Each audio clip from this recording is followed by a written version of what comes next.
Girl saved Millionaire's life. He starts crying when she asks for this in return. The morning sun cast long shadows across Brooklyn Bridge as Elliot Grayson, CEO of Grayson Enterprises, maintained his usual running pace. His $500 running shoes struck the wooden planks rhythmically, matching the cold precision with which he ran his billion-dollar empire. Skyscrapers loomed in the distance, monuments to his success, yet silent witnesses to his solitude. The first twinge in his chest felt like a mild discomfort. Elliot ignored it, just as he'd ignored his sister Rebecca's calls for the past 3 years. The pain returned sharper, causing him to stumble. Still, he persisted, his breathing becoming more labored with each step. Halfway across the bridge, the pain exploded like a vice gripping his heart. His legs buckled beneath him, and he collapsed against the pedestrian railing. People streamed past him in both directions, tourists taking selfies, commuters with headphones firmly in place, cyclists focused on their cadence. None of them noticed the millionaire gasping for breath on the ground. A young couple walked by, lost in conversation and laughter. A mother hurried past, guiding her children while checking her phone. The mighty East River flowed beneath him, its waters catching the golden light of the setting sun, the same sun that had streamed through his office windows that morning when he'd fired a single father for a minor accounting error. Through his dimming vision, Elliot watched the crowd flow around him like a river around a stone, each person sealed within their own private bubble. The irony wasn't lost on him. He who had spent years building walls between himself and others now desperately needed someone to notice him. His phone remained in his apartment, his wealth meaningless on these wooden planks. Just as his consciousness began to fade, a gentle touch on his sleeve brought him back to awareness. A small girl with bright eyes and pigtails knelt beside him, her face full of genuine concern. "Mister, are you okay?" Her voice was clear and kind, cutting through the fog of his pain. "I'm Lila," she said firmly, as if introducing herself might help him feel better. Through his haze of pain, Elliot watched as the girl's expression changed from worry to determination. She jumped to her feet, her pigtails bouncing with the movement, and ran to the edge of the bridge's walkway. "Help," she called out, her young voice carrying surprisingly far.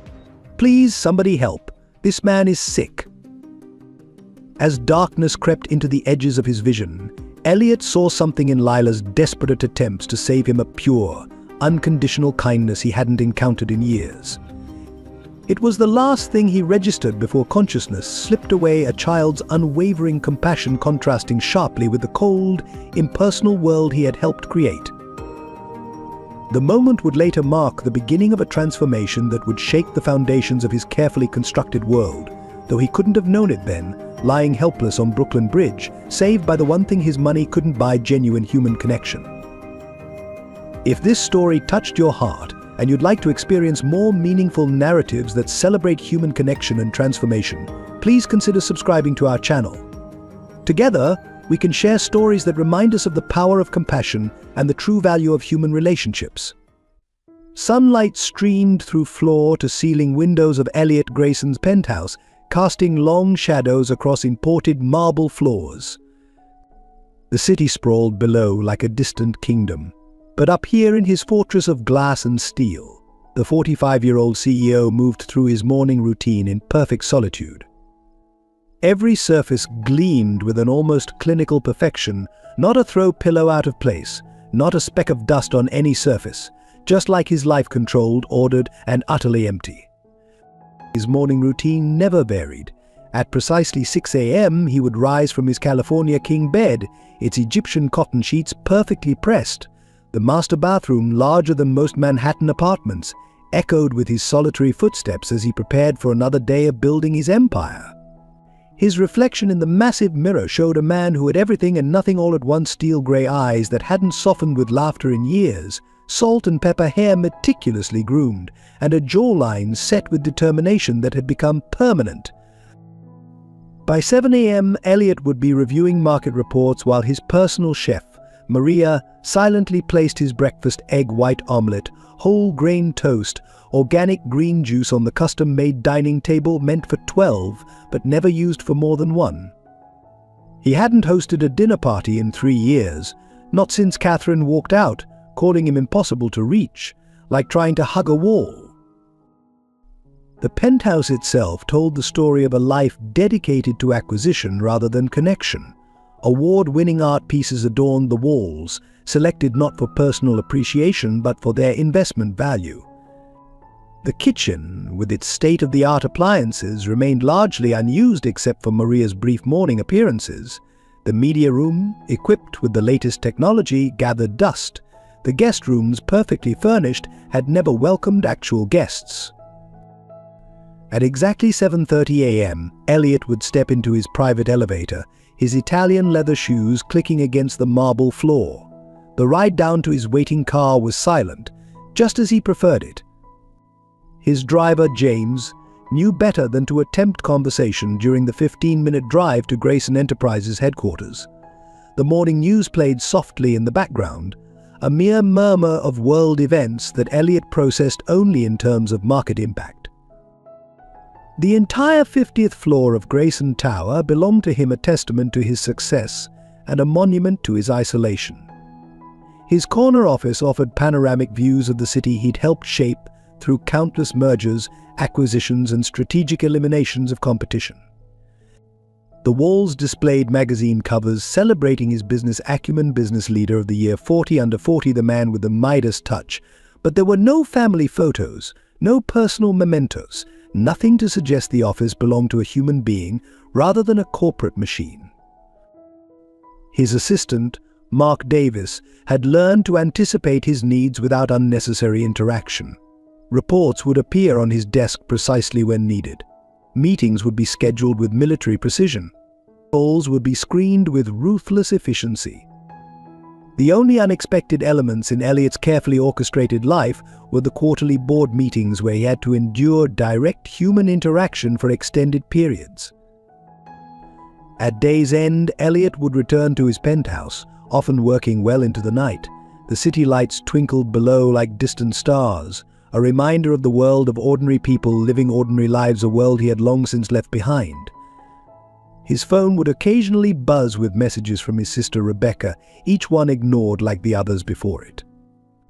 The last family photo he'd allowed himself to keep lay face down in his bedside drawer, a snapshot of happier times before the car accident that took his parents and set him on this path of relentless ambition and emotional isolation.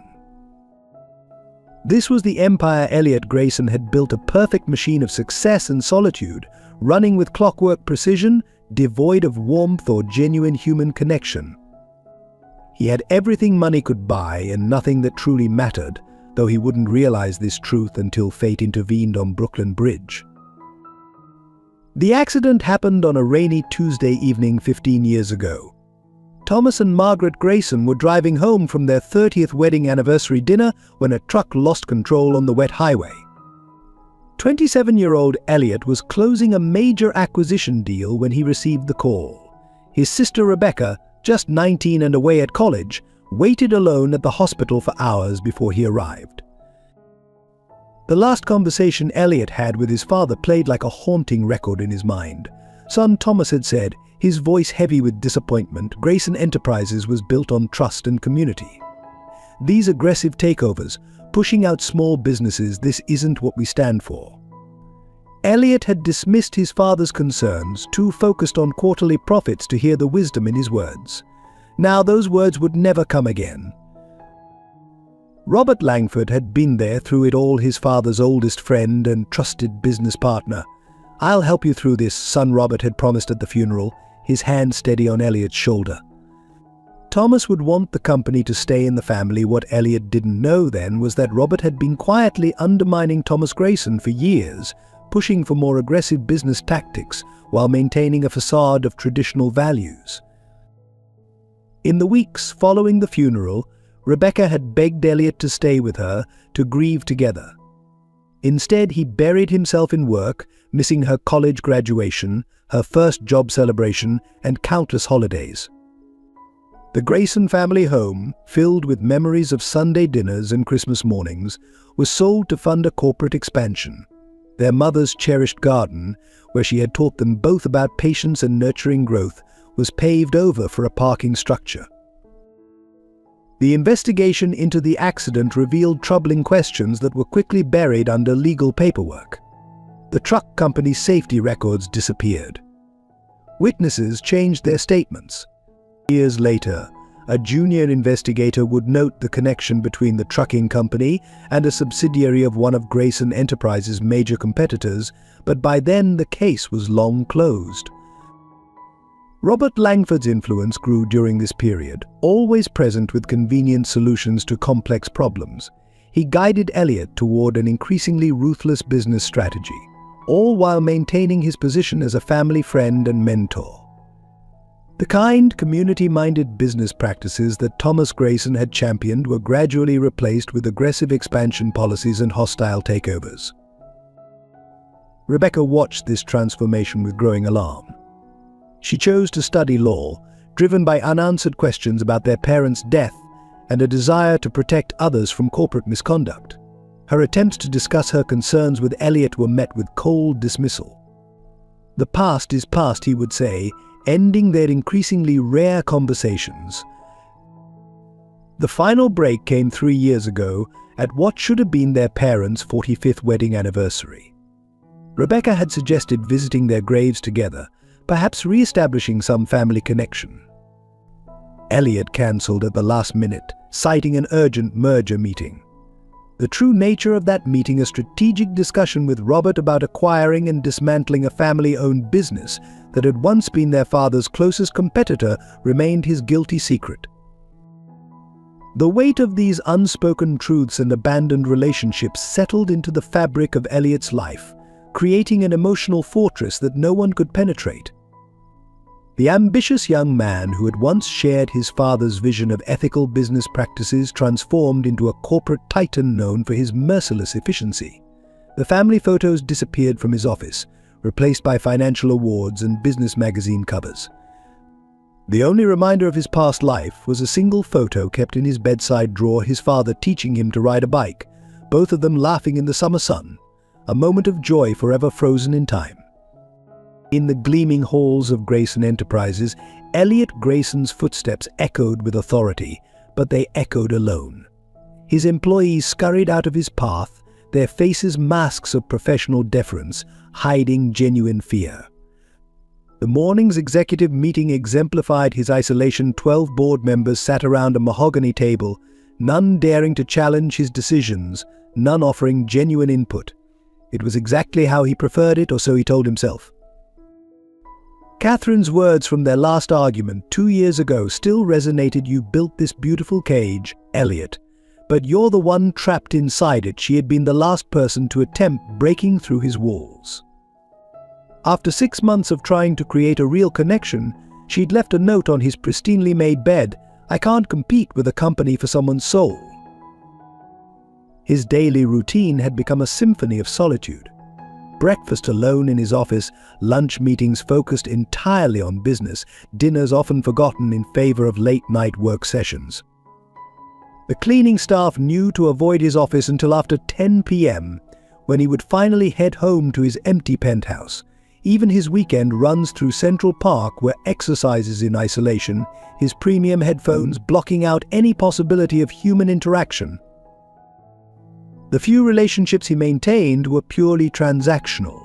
His personal trainer, his tailor, his driver all paid handsomely to provide services without personal engagement. His executive assistant, Mark Davis, had perfected the art of anticipating needs without initiating conversation. The only person who still attempted genuine interaction was Daniel Hartman, his last remaining friend from college, whose weekly calls went consistently unanswered. At charity galas and business functions, Elliot moved through crowds like a ghost in an expensive suit. He made the required appearances, shook the necessary hands, but remained untouched by the genuine connections happening around him. Young executives sharing family photos, board members discussing weekend plans with colleagues, these moments of human warmth slid off him like rain on glass. His reputation in the business world was legendary: the Ice King of Wall Street, the solitary sultan, Manhattan's merciless. These nicknames, meant to be cutting, became badges of pride. Each successful acquisition, each defeated competitor, each shuttered family business added to his mythology while subtracting from his humanity. The walls of his office displayed his journey into isolation. The oldest photos showed a younger Elliot accepting his first business award, surrounded by smiling colleagues. In subsequent photos, the group grew smaller, the smiles more forced. The most recent showed him alone, accepting CEO of the Year, his expression a mask of corporate success hiding a hollow core. Even his charitable giving was devoid of personal connection. Donations were made through layers of corporate structure, impact measured in tax benefits rather than lives changed. When Susan Miller, a bright-eyed junior executive, proposed a community outreach program, his response was characteristic. "This company isn't a charity, Miss Miller. We're here to make money, not friends." At night, in his pristine penthouse, the city lights twinkled below like stars he couldn't reach. Sometimes in these quiet moments, memories would surface: Sunday dinners with his parents, teaching Rebecca to ride a bike, college adventures with Daniel. But these glimpses of a warmer past were quickly suppressed, filed away like unsuccessful business ventures. His phone would occasionally buzz with messages from Rebecca. "Mom's birthday today. Found Dad's old baseball glove. Remember?" When each notification was a pinprick to his carefully constructed armor, each ignored message another brick in his wall of solitude. The man who could close billion-dollar deals couldn't face a simple dinner with his sister. This was Elliot Grayson at 45, wealthy beyond measure, powerful beyond question, and alone beyond rescue. Or so it seemed, until fate and a little girl named Lila conspired to shatter his carefully constructed world of isolation. The steady beep of medical equipment slowly filtered into Elliot's consciousness. The stark white ceiling of Mount Sinai Hospital's VIP suite came into focus as his eyes adjusted to the harsh fluorescent lighting. His chest ached, not just from the heart attack, but from something deeper, a pain he couldn't quite identify. "Mr. Grayson," a gentle voice drew his attention. "I'm Dr. Sarah Bennett. You've had a significant cardiac event, but you're stable now." She paused, studying his face with professional concern. "You're very fortunate. If it wasn't for a little girl's quick action, things could have been much worse." Lila.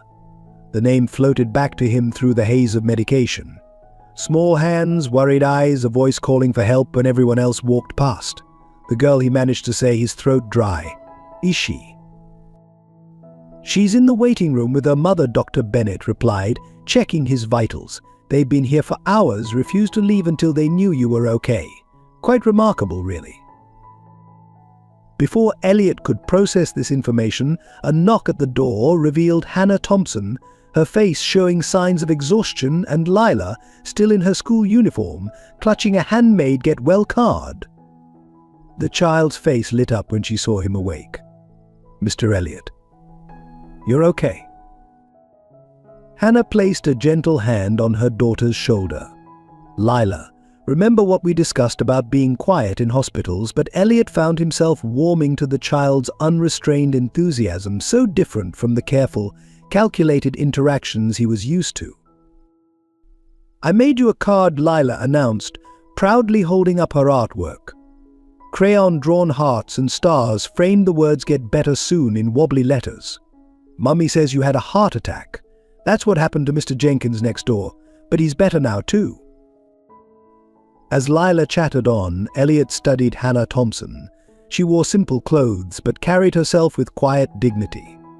Dark circles under her eyes suggested long hours of work or worry, possibly both. Yet there was a strength in her bearing that commanded respect. "Mr. Grayson," Hannah began, "we don't want to intrude. We just wanted to make sure you were all right." Her voice held a hint of uncertainty, as if she wasn't quite sure of her place in this private hospital room with its expensive equipment and exclusive amenities. "Please," Elliot found himself saying. "Call me Elliot." The words surprised him as much as they seemed to surprise Hannah. He couldn't remember the last time he'd invited someone to use his first name. "Did you know," Lila interjected, climbing onto the edge of his bed despite her mother's attempted intervention, "that when someone's hurt, you're supposed to help them?" "My daddy taught me that." He was really good at helping people. A shadow crossed Hannah's face at the mention of her late husband. Elliot caught it, his business-trained eye noting the slight tension in her shoulders, the way her hand unconsciously moved to touch a simple gold wedding band. "Your daddy sounds very wise," Elliot replied, surprising himself again with the gentleness in his voice. "Would you tell me about him?" Hannah's eyes widened slightly at the request, but Lila needed no further encouragement. He was the bravest person ever. He saved people. That was his job. But then there was a big storm, and she trailed off, her cheerful demeanor dimming slightly. Lila, Hannah said softly. Perhaps Mr. Elliot needs to rest, but Elliot found himself strangely reluctant to end this unexpected interaction. "It's all right," he assured them, then turned to Lila. "Thank you for saving me on the bridge. You're very brave, just like your father." The child beamed at the comparison, but Hannah's eyes filled with unexpected tears. "I should explain," she said quietly. 2 years ago, my husband David, he died on that same bridge where Lila found you. He was trying to save someone else." The revelation hit Elliot with unexpected force. Here was a man who had given his life for a stranger, while Elliot had spent years taking from others to build his empire. The contrast was stark and uncomfortable. "Sometimes," Lila said, patting his hand with childish solemnity, "when people are sad or hurt, they just need someone to stop and help them. That's what Daddy always said." In that moment, surrounded by the beeping of machines and the presence of these two strangers who had shown him more genuine care than he'd experienced in years, Elliot Grayson felt something inside him begin to crack.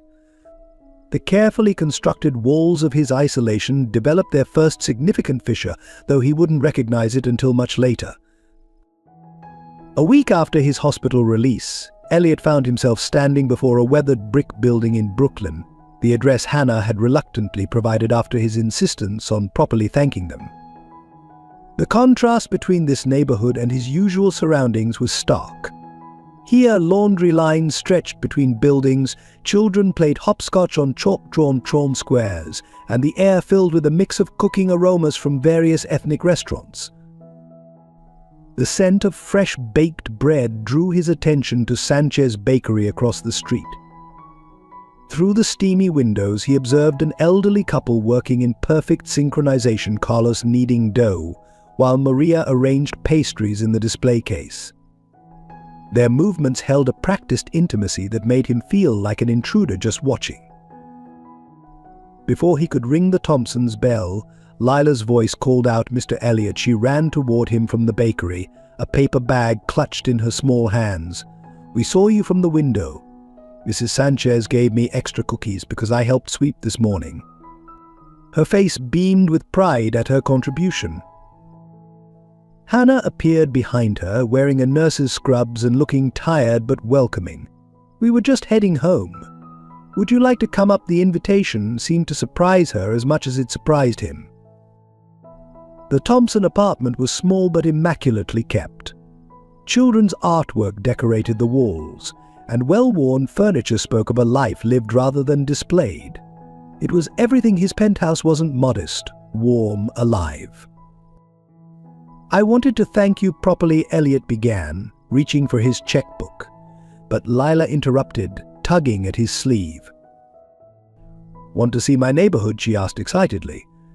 "There's the library, where Mrs. Harris lets me read any book one want, and the community center where Coach Peterson teaches basketball, and the best ice cream shop ever."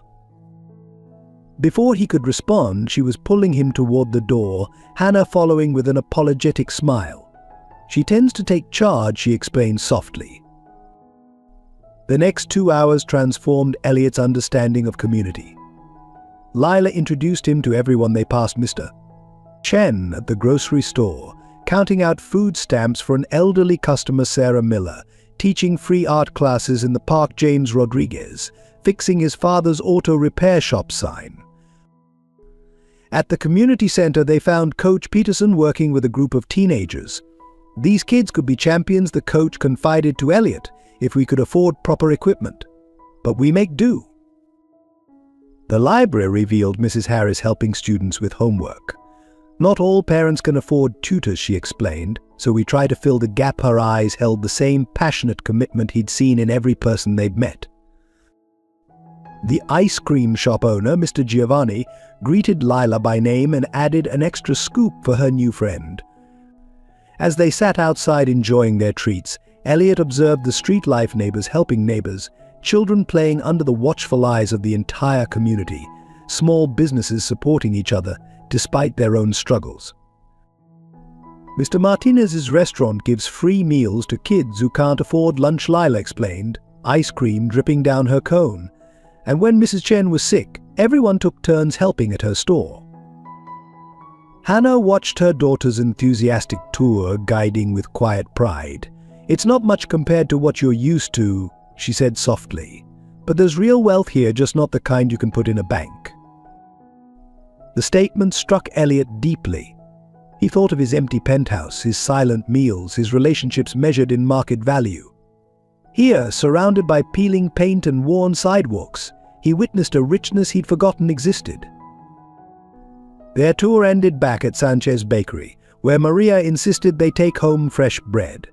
"No charge for friends," she declared firmly, despite Elliot's attempt to pay. The word friends echoed in his mind. When was the last time someone had used that term without wanting something from him? As they prepared to part ways, Lila made an unexpected request. "Could you come visit again?" she asked, her eyes hopeful. "There's so much more to show you." Hannah began to apologize for her daughter's forwardness, but Elliot surprised himself by saying, "I'd like that the words were genuine, something rare in his carefully scripted life." Walking back to his waiting car, Elliot passed Mr. Chen closing his grocery store, watched Mrs. Miller gathering her art supplies from the park, and nodded to Coach Peterson locking up the community center. Each person called out a goodbye to him, not as a CEO or a millionaire, but simply as Lila's friend. For the first time in years, he felt a stirring of something long forgotten, a sense of connection, of belonging to something larger than profit margins and market shares. The neighborhood's apparent poverty masked a wealth his billions couldn't buy: genuine human connections, mutual support, shared joy and sorrow. In his pocket, the check he'd intended to give Hannah remained unwritten. Something told him she would have refused it anyway, and somehow that made him respect her even more. Back in his penthouse that evening, Elliot found himself unable to focus on work. The quarterly reports on his desk, usually absorbing enough to keep him working until midnight, seemed suddenly hollow. Instead, his mind kept returning to the scenes he'd witnessed in Brooklyn: the warmth of the Sanchez Bakery, the dedication of Coach Peterson, the quiet dignity of Hannah Thompson. Standing at his floor-to-ceiling windows, he caught his reflection in the glass: perfectly tailored suit, precisely knotted tie, every hair in place. Behind him, the penthouse stretched out in its pristine emptiness. The contrast with the living, breathing community he'd visited struck him with unexpected force. His phone buzzed with a message from Robert Langford: urgent meeting tomorrow, Morton's automotive acquisition. Time to close the deal. Elliot knew what that meant. Morton's was a family-owned chain of repair shops, the kind that served communities like the one he'd just visited. The acquisition would mean consolidation, job losses, another neighborhood's heart ripped out in the name of profit. He opened his laptop to review the acquisition details, but instead found himself searching for David Thompson. The news articles from 2 years ago told the story: local hero dies saving teen on Brooklyn Bridge. The photo showed a man with Lila's eyes and warm smile, described by neighbors as someone who always put others first. The teenager he saved had been attempting suicide after his family lost their business to a corporate takeover. The irony wasn't lost on Elliot. How many David Thompsons had his business decisions affected? How many communities had he disrupted with his mergers and acquisitions? His father's words echoed in his memory: Grayson Enterprises was built on trust and community. A text from Hannah appeared. Lila wanted to say goodnight. She hopes you enjoyed the tour. Attached was a photo of Lila holding up another drawing, this one showing stick figures of herself, her mother, and him walking through her neighborhood. Elliot found himself opening his rarely used personal email, clicking on years of ignored messages from Rebecca, photos of family events he'd missed, invitations he'd declined, attempts at connection he'd dismissed. One recent message caught his eye, found Dad's old business journal. Remember how he knew every employee's name? How he visited every store personally? Miss those days. Miss you. The internal conflict intensified as he prepared for bed. His usual efficiency felt mechanical now, tainted by awareness. The Egyptian cotton sheets seemed unnecessarily luxurious, the silence of his bedroom oppressive rather than peaceful. He thought of Hannah, working long hours as a nurse while raising Lila alone, yet still finding time to help neighbors and show kindness to strangers. Sleep proved elusive. At 3 a.m., he found himself in his home office, pulling up old company records. In the early days, under his father's leadership, Grayson Enterprises had been different. Employee welfare programs, community investment initiatives, profit-sharing schemes all gradually dismantled during Elliot's tenure in favor of aggressive expansion. His father's old business motto, carved into the cornerstone of their first store, haunted him. Success is measured by lives improved, not just profits gained. When had he lost sight of that principle? When had the pursuit of wealth become more important than the impact on real people? Dawn found him still awake, watching the city come to life below. Street vendors set up their carts, early commuters hurried to subway stations, delivery trucks made their rounds. He'd always viewed this morning dance from above, separate and superior. Now he wondered about the stories behind each person, the communities they belonged to, the lives his decisions affected. His phone buzzed again, Robert, reminding him about the Morton's acquisition meeting. The familiar surge of business adrenaline felt different now, tainted by new awareness. He thought of Mr. Rodriguez at the auto repair shop, teaching neighborhood kids basic mechanics after school. How many similar stories would the Morton's acquisition end? Getting dressed for work, Elliot caught himself straightening his tie with practiced precision and stopped mid-motion. When had he become this automaton, this creature of pure business instinct without human connection? The face in the mirror looked suddenly foreign. Successful, certainly, but at what cost? The final blow to his composure came in the elevator. The morning news played on the small screen. Local community center faces closure. The camera panned across a familiar basketball court where he'd watched Coach Peterson working with teenagers just yesterday. The reporter mentioned budget cuts and rising rents, the kind of market pressures his own business practices often created. As his driver held open the car door, Elliot realized he stood at a crossroads. Continue as before, adding to his wealth while diminishing the world's warmth, or what? The alternative path remained unclear, but for the first time in years he felt the stirring of something like conscience. The sleek car glided toward Grayson Enterprises, where Robert and the board awaited his decision on Morton's automotive.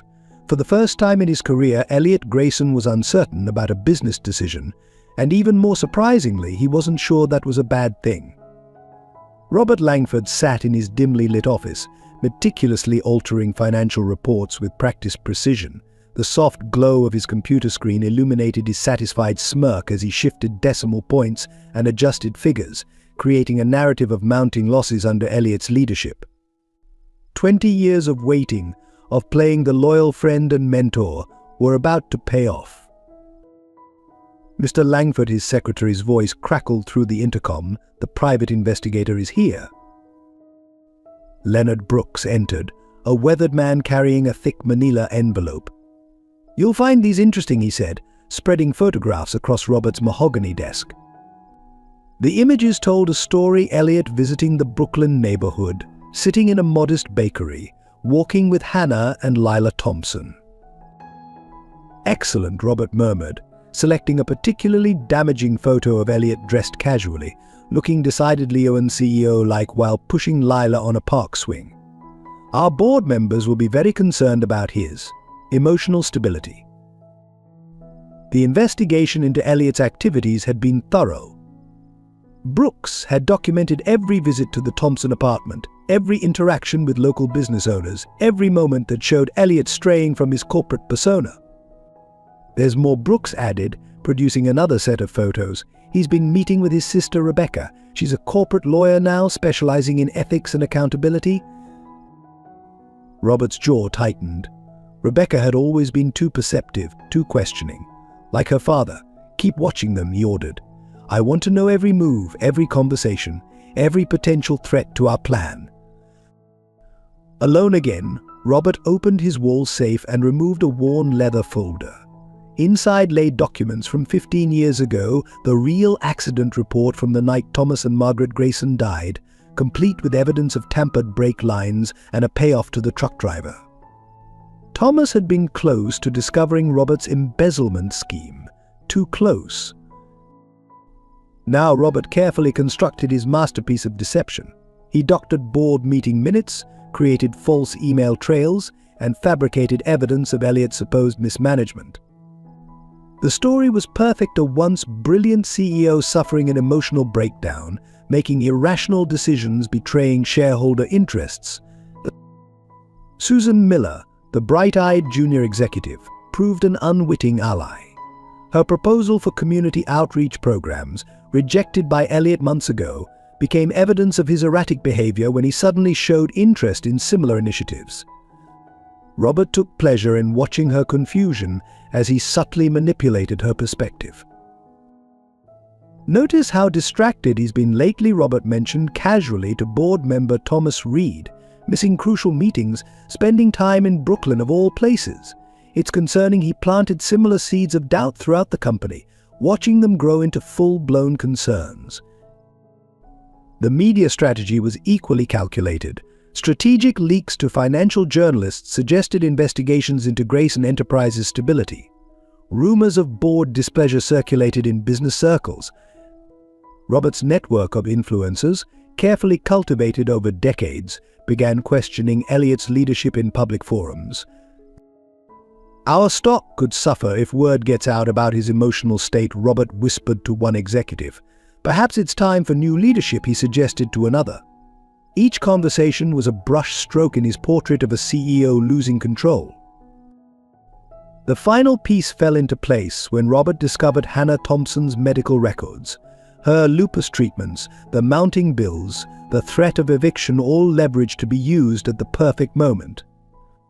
If Elliot couldn't be driven out by professional disgrace, perhaps emotional manipulation would do the trick. Standing at his office window, Robert watched the city lights flicker below. Soon, very soon, Grayson Enterprises would be his. The company Thomas Grayson built through trust and community would become a machine of pure profit. The thought brought a smile to his face as he remembered Thomas's last words to him: "Take care of my children, old friend." "Oh, I'll take care of them," Thomas Robert murmured to his reflection. "Just not quite the way you meant." His phone buzzed another update from Brooks. Elliot was spending an unusual amount of time at the Sanchez bakery, apparently using it as an informal office. Perfect. More evidence of his declining judgment and professional standards. Robert began drafting the email that would set everything in motion. The board would receive detailed reports of their CEOs concerning behavior and questionable decisions. The shareholders would learn of mysterious financial discrepancies. And Elliot, caught in a web of manufactured evidence and manipulated relationships, would never see the betrayal coming until it was too late. As he clicked send, Robert allowed himself a moment of triumph. Everything was falling into place, and Elliot Grayson, too preoccupied with his newfound conscience, had no idea what was coming. The fluorescent lights of Mount Sinai Hospital cast harsh shadows as Elliot burst through the emergency room doors. Lila sat alone in the waiting room, her small frame curled into a large chair, still wearing her school uniform. But when she saw him, her face crumpled with relief and fear.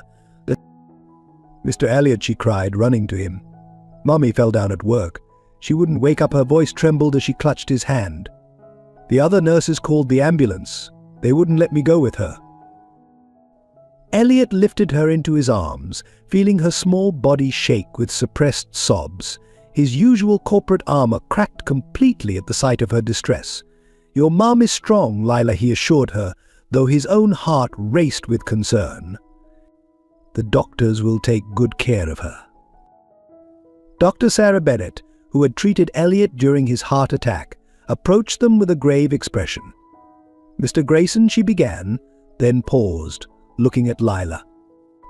Understanding the need for discretion, Elliot asked Rebecca, who had arrived moments after him, to take Lila to the cafeteria for hot chocolate. Once they were alone, Dr. Bennett explained Hannah's condition. Her lupus has progressed significantly. She's been skipping her own medications to pay for basic necessities. The doctor's voice held controlled anger.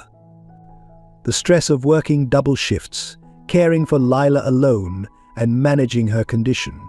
Her body simply couldn't take it anymore. Elliot's mind raced through recent memories: Hannah's increasing pallor, the slight tremor in her hands he'd noticed but hadn't questioned, the extra shifts she'd mentioned taking on. How had he, with all his wealth and resources, not seen her struggling? "She needs immediate treatment," Dr. Bennett continued. "But her insurance is limited, and the medications are expensive." Without proper care, she left the sentence unfinished, but its meaning hung heavy in the air. Through the ICU window, Elliot watched Hannah's unconscious form, surrounded by beeping monitors and IV lines. She looked small and vulnerable, so different from the strong, dignified woman who had refused his help weeks before. A nurse adjusted her oxygen mask, checking vitals with practiced efficiency. Lila returned with Rebecca, clutching a paper cup of hot chocolate. "Can I see Mummy?" she asked in a small voice. The nurse helped her put on a protective gown, mask, and gloves before leading her to Hannah's bedside. Watching through the window, Elliot saw Lila carefully place her latest drawing on her mother's bedside table, a picture of their little family, including him, standing in front of the Sanchez bakery. "She's been adding you to all her family drawings lately," Rebecca observed quietly. "When I was getting her hot chocolate, she told me she wishes you were her dad." The words hit Elliot like a physical blow. He'd gone from isolated CEO to being drawn into a child's family portraits, and somehow it felt more significant than any business achievement. The night stretched on. Rebecca took Lila home to sleep, promising to bring her back first thing in the morning. Elliot remained, using his influence to ensure Hannah received the best care available. He sat in her room, watching her chest rise and fall with each assisted breath, thinking about the complex web of circumstances that had brought them to this point. Around midnight, Hannah stirred. Her eyes fluttered open, immediately filling with panic when she couldn't locate Lila. "She's safe," Elliot assured her quickly, taking her hand. "Rebecca took her home to rest. She'll be back in the morning." Hannah tried to speak, but her voice was weak. The rent she managed. "Bills due." "Don't worry about any of that," Elliot said firmly. "Focus on getting better. Lila needs you." He paused, surprising himself with the depth of emotion in his voice. "I need you to get better too." Tears slipped from Hannah's eyes as she squeezed his hand weakly. "I'm sorry," she whispered. "I didn't want anyone to know how bad things were. Didn't want to be a burden." The woman who had shown him the meaning of community, who had helped him rediscover his humanity, had been silently struggling all along. The irony struck him deeply. He had been learning about connection and compassion from someone who desperately needed both, but was too proud to ask. As Hannah drifted back to sleep, Elliot made silent promises. He would ensure she received the best medical care available. He would make sure Lila was cared for during her recovery. He would protect this small family that had somehow become essential to his world. His phone buzzed with messages from Robert about urgent business matters, but for the first time in his career, Elliot ignored them completely. Instead, he sat in the uncomfortable hospital chair, holding Hannah's hand, watching over her sleep, and realizing that some things were far more important than corporate empires. Dawn found him still there, changed irrevocably by the night's events, understanding finally that wealth meant nothing without the people you cared about to share it with. The bell above the Sanchez bakery door chimed as Elliot entered, the familiar aroma of fresh bread enveloping him. Maria and Carlos looked up from their work, their expressions concerned. Word of Hannah's hospitalization had spread quickly through the tight-knit neighborhood. "How is she?" Maria asked, already packing a bag with Hannah's favorite pastries. Behind her, Carlos wiped flour from his hands, his usually cheerful face serious. The small bakery had become an unofficial community center in the days since Hannah's collapse. "Stable but weak," Elliot replied, settling into what had become his regular seat near the window. The medical bills. He paused, noticing the worried glances exchanged between the couple. "They're taken care of, but there's more we need to discuss." Over the next hour, local business owners filtered in. Coach Peterson arrived from the community center, followed by Mrs. Harris from the library. Mr. Chen closed his grocery store early to attend. The small space filled with people who had become surprisingly important to Elliot over the past weeks. "Our neighborhood is dying," Mr. Chen stated bluntly once everyone had gathered. "Rents keep rising, big corporations buying everything. Now Hannah," he shook his head, the weight of collective struggles evident in his gesture. Elliot stood, feeling the eyes of the community on him. For once, his expensive suit felt out of place. "I've been reviewing the situation," he began. "The property management company that's raising your rents, Sterling Properties, they're actually a subsidiary of a larger corporation." Mrs. Harris leaned forward. "Grayson Enterprises?" she asked quietly, connecting the dots. The room fell silent as everyone processed this revelation. "Yes," Elliot admitted, "but that's going to change. I'm proposing we form a small business coalition. Together, we can negotiate better terms, share resources, create a support network." His voice grew stronger as he outlined his vision. "We start here in this neighborhood, but it could spread throughout Brooklyn." Coach Peterson stood up. "With all due respect, Mr. Grayson, we've seen corporate promises before. They usually end with more empty storefronts." "Fair point," Elliot acknowledged. "That's why I'm not asking you to trust Grayson Enterprises. I'm asking you to trust me not as a CEO, but as someone who's learned more about true value from this community in a few weeks than I learned in 20 years of business." Maria Sanchez stepped forward, her voice firm. "I trust him. I've watched him with Lila, seen how he sits with Hannah. He's not the same man who first walked into my bakery." One by one, the business owners shared their thoughts. Mr. Chen spoke about the time Elliot helped his daughter with her college applications. Mrs. Harris recalled how he'd spent hours helping reorganize the library's funding reports. Coach Peterson mentioned the new basketball equipment that had mysteriously appeared at the community center. "We need to act fast," Elliot continued, spreading out documents on a flour-dusted table. "First, we establish the coalition legally. Then we negotiate as a unified front. No more divide-and-conquer tactics from property managers." The meeting stretched into the evening. Plans were made, committees formed, responsibilities divided. The energy in the room transformed from despair to determination. Even Carlos's day-old pastries tasted like hope. As the meeting concluded, Sarah Miller, who had been quietly observing, approached Elliot. "The board won't like this," she warned. "Helping small businesses organize against corporate interests? Robert Langford will see it as a betrayal." "Let him," Elliot replied, watching the community members leave. Their spirits lifted for the first time in months. Some things are worth more than board approval. Later that night, visiting Hannah in the hospital, Elliot shared the day's developments. Though weak, her eyes sparkled with interest. "You're really doing this?" she asked. "Taking on your own company?" "Not taking on," he corrected, adjusting her blanket with unexpected tenderness. "Transforming. Making it what it should have been all along, what my father intended it to be." Lila, curled up in a chair nearby, looked up from her drawing. "Mr. Elliot is going to help everybody," she announced confidently. "Just like Daddy used to." The comparison touched something deep in Elliot's heart. David Thompson had died saving one life. Perhaps his legacy could live on in saving an entire community. His phone buzzed Robert Langford, demanding an explanation for his absence from board meetings. Elliot silenced it without reading the message. In the hospital room's quiet, watching Hannah drift off to sleep, while Lila drew another family picture, he knew he'd chosen the right path. Outside, the Brooklyn streets hummed with renewed energy. The Small Business Coalition's first meeting had planted seeds of hope. In shops and stores throughout the neighborhood, people spoke in whispers about the corporate CEO who was choosing community over profit.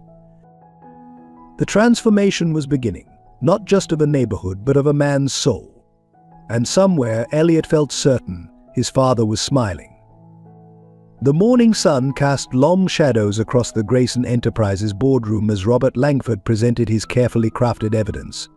As you can see, he announced to the assembled board members, gesturing to the financial projections displayed on the screen, "Under Elliot's recent leadership, our stock value has dropped significantly." Thomas Reed, the longest-serving board member, adjusted his glasses with concern. The charts and graphs painted a damning picture: losses mounting, investor confidence falling, questionable decisions piling up. What they couldn't see were the careful manipulations behind each figure, the subtle alterations that transformed success into failure. Furthermore, Robert continued, clicking to the next slide, Mr. Grayson's recent behavior has become increasingly erratic. He's been spotted in Brooklyn, consorting with small business owners, missing crucial meetings. He paused, letting the implications sink in. The stress of his recent health scare seems to have affected his judgment. Susan Miller sat quietly in the corner, her laptop open to the real financial records she'd been secretly gathering. Her hands trembled slightly as she typed, documenting every discrepancy in Robert's presentation. The risk was enormous: her career, her daughter's college fund, everything she'd worked for hung in the balance. Meanwhile, in the modest office above Sanchez Bakery, Elliot and Rebecca pored over documents spread across a flour-dusted table. "Look at these transaction dates," Rebecca pointed out, her legal training evident in her methodical approach. "They don't match the official records. Someone's been manipulating the books for years." Mark Davis entered, carrying more files. "You need to see this," he said, laying out a series of photographs. "These were taken the night of your parents' accident. They were buried in the company archives." The images showed the damaged truck, skid marks that didn't match the official report, and something more disturbing: Robert Langford at the scene hours before he officially arrived. Elliot's hands clenched into fists as the pieces began falling into place. "He was there," he whispered. "He knew about the brake tampering." All these years, Rebecca placed a steadying hand on his shoulder, her own eyes bright with unshed tears. The investigation expanded rapidly. Sarah Miller, despite Robert's threats, provided crucial evidence about altered board meeting minutes. Longtime employees came forward with stories of Robert's subtle manipulations. Even the security guard who had worked the night shift 15 years ago remembered strange details about Robert's movements around the time of the accident. Back at Grayson Enterprises, Robert's confidence grew with each passing day. He moved through the offices like a king approaching his coronation, unaware that his carefully constructed web of lies was beginning to unravel. Once Elliot's gone, he assured his closest allies, "We'll restructure the company. No more community outreach, no more small business considerations, pure profit." The battle lines were drawn in emails, boardroom presentations, and quiet conversations in corner offices. Robert's supporters, many compromised by their own involvement in his schemes, rallied behind him. But others, touched by Elliot's recent changes or harboring long-held doubts about Robert, began to question the official narrative. Late one night, as Elliot reviewed another stack of documents, Hannah entered the bakery office. Despite her ongoing recovery, her eyes were sharp with purpose. "I found something," she said, placing a worn leather journal on the table. It was David's. He used to work as a safety inspector for trucking companies. The night of your parents' accident, he was called to examine the truck. He noted brake tampering, but the report was buried. The revelation hit Elliot like a physical blow. David Thompson had known the truth, had perhaps been silenced by the same forces that later contributed to his death. The connection between their families, already strong through Lila's love, deepened with this shared history of loss and betrayal. Susan Miller's moment of truth came during a crucial board meeting. As Robert presented his final evidence against Elliot, she stood up, her voice shaking but determined. "I have proof," she announced, connecting her laptop to the display screen. Proof of systematic fraud, document alteration, and she paused, gathering courage, evidence linking Mr. Langford to the death of Thomas and Margaret Grayson. The boardroom erupted in chaos. Robert's face contorted with rage as he lunged for the laptop, but security personnel, quietly positioned by Mark Davis, intervened. Thomas Reed, his face ashen, called for an immediate audit of all company records. The next few days passed in a blur of revelations. Forensic accountants discovered the full scope of Robert's deceptions. Law enforcement, presented with evidence of his involvement in the Grayson accident, launched a criminal investigation. Long-buried secrets emerged into the harsh light of justice. Through it all, Elliot found strength in unexpected places, in Lila's unwavering faith, in Hannah's quiet support, in the solidarity of the Brooklyn community he'd grown to love.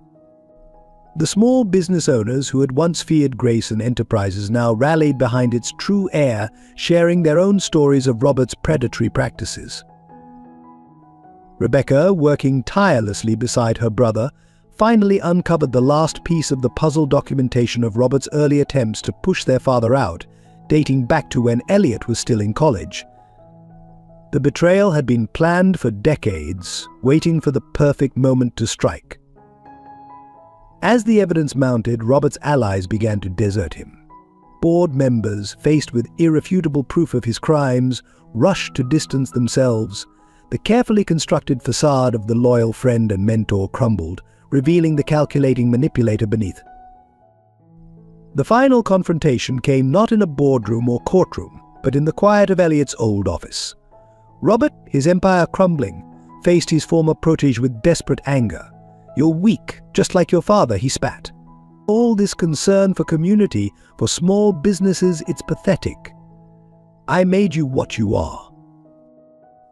Elliot, standing by the window where he'd once surveyed his kingdom in isolation, replied quietly, "No, Robert. You tried to make me like you alone, bitter, seeing only profit where there should be people. But thanks to a little girl on a bridge, I remembered who I really am, who my father raised me to be." The corporate battle had been won, but the true victory lay not in defeated enemies or reclaimed power. It lay in the transformation of Grayson Enterprises itself, from a mere profit machine back to the community-oriented company Thomas Grayson had envisioned. And more importantly, in the transformation of Elliot Grayson from isolated tycoon to a man reconnected with his humanity. As Robert was led away by security, Elliot's phone buzzed with a message from Hannah. "Lila wants to know if you're still coming for dinner tonight. She says even corporate battles shouldn't interfere with family time." Looking at the message, Elliot smiled, understanding finally what his father had meant about true success being measured in lives improved, not just profits gained. In the quiet evening hours at Hannah's apartment, Elliot found himself sitting on the worn but comfortable couch, helping Lila with her homework. The scene was so far removed from his former life that sometimes it felt like a dream. Hannah, steadily recovering her strength, watched them from the kitchen where she was preparing a simple dinner. "Mr. Elliot," Lila asked, looking up from her math problems, "why do you look sad when you see my daddy's picture?" The question caught him off guard. On the wall hung a photograph of David Thompson in his rescue worker's uniform, his smile warm and genuine, everything Elliot had forgotten how to be. Because he answered carefully, "Your daddy understood something that took me a very long time to learn. He knew that helping others makes your own life richer." Hannah paused in her cooking, listening quietly.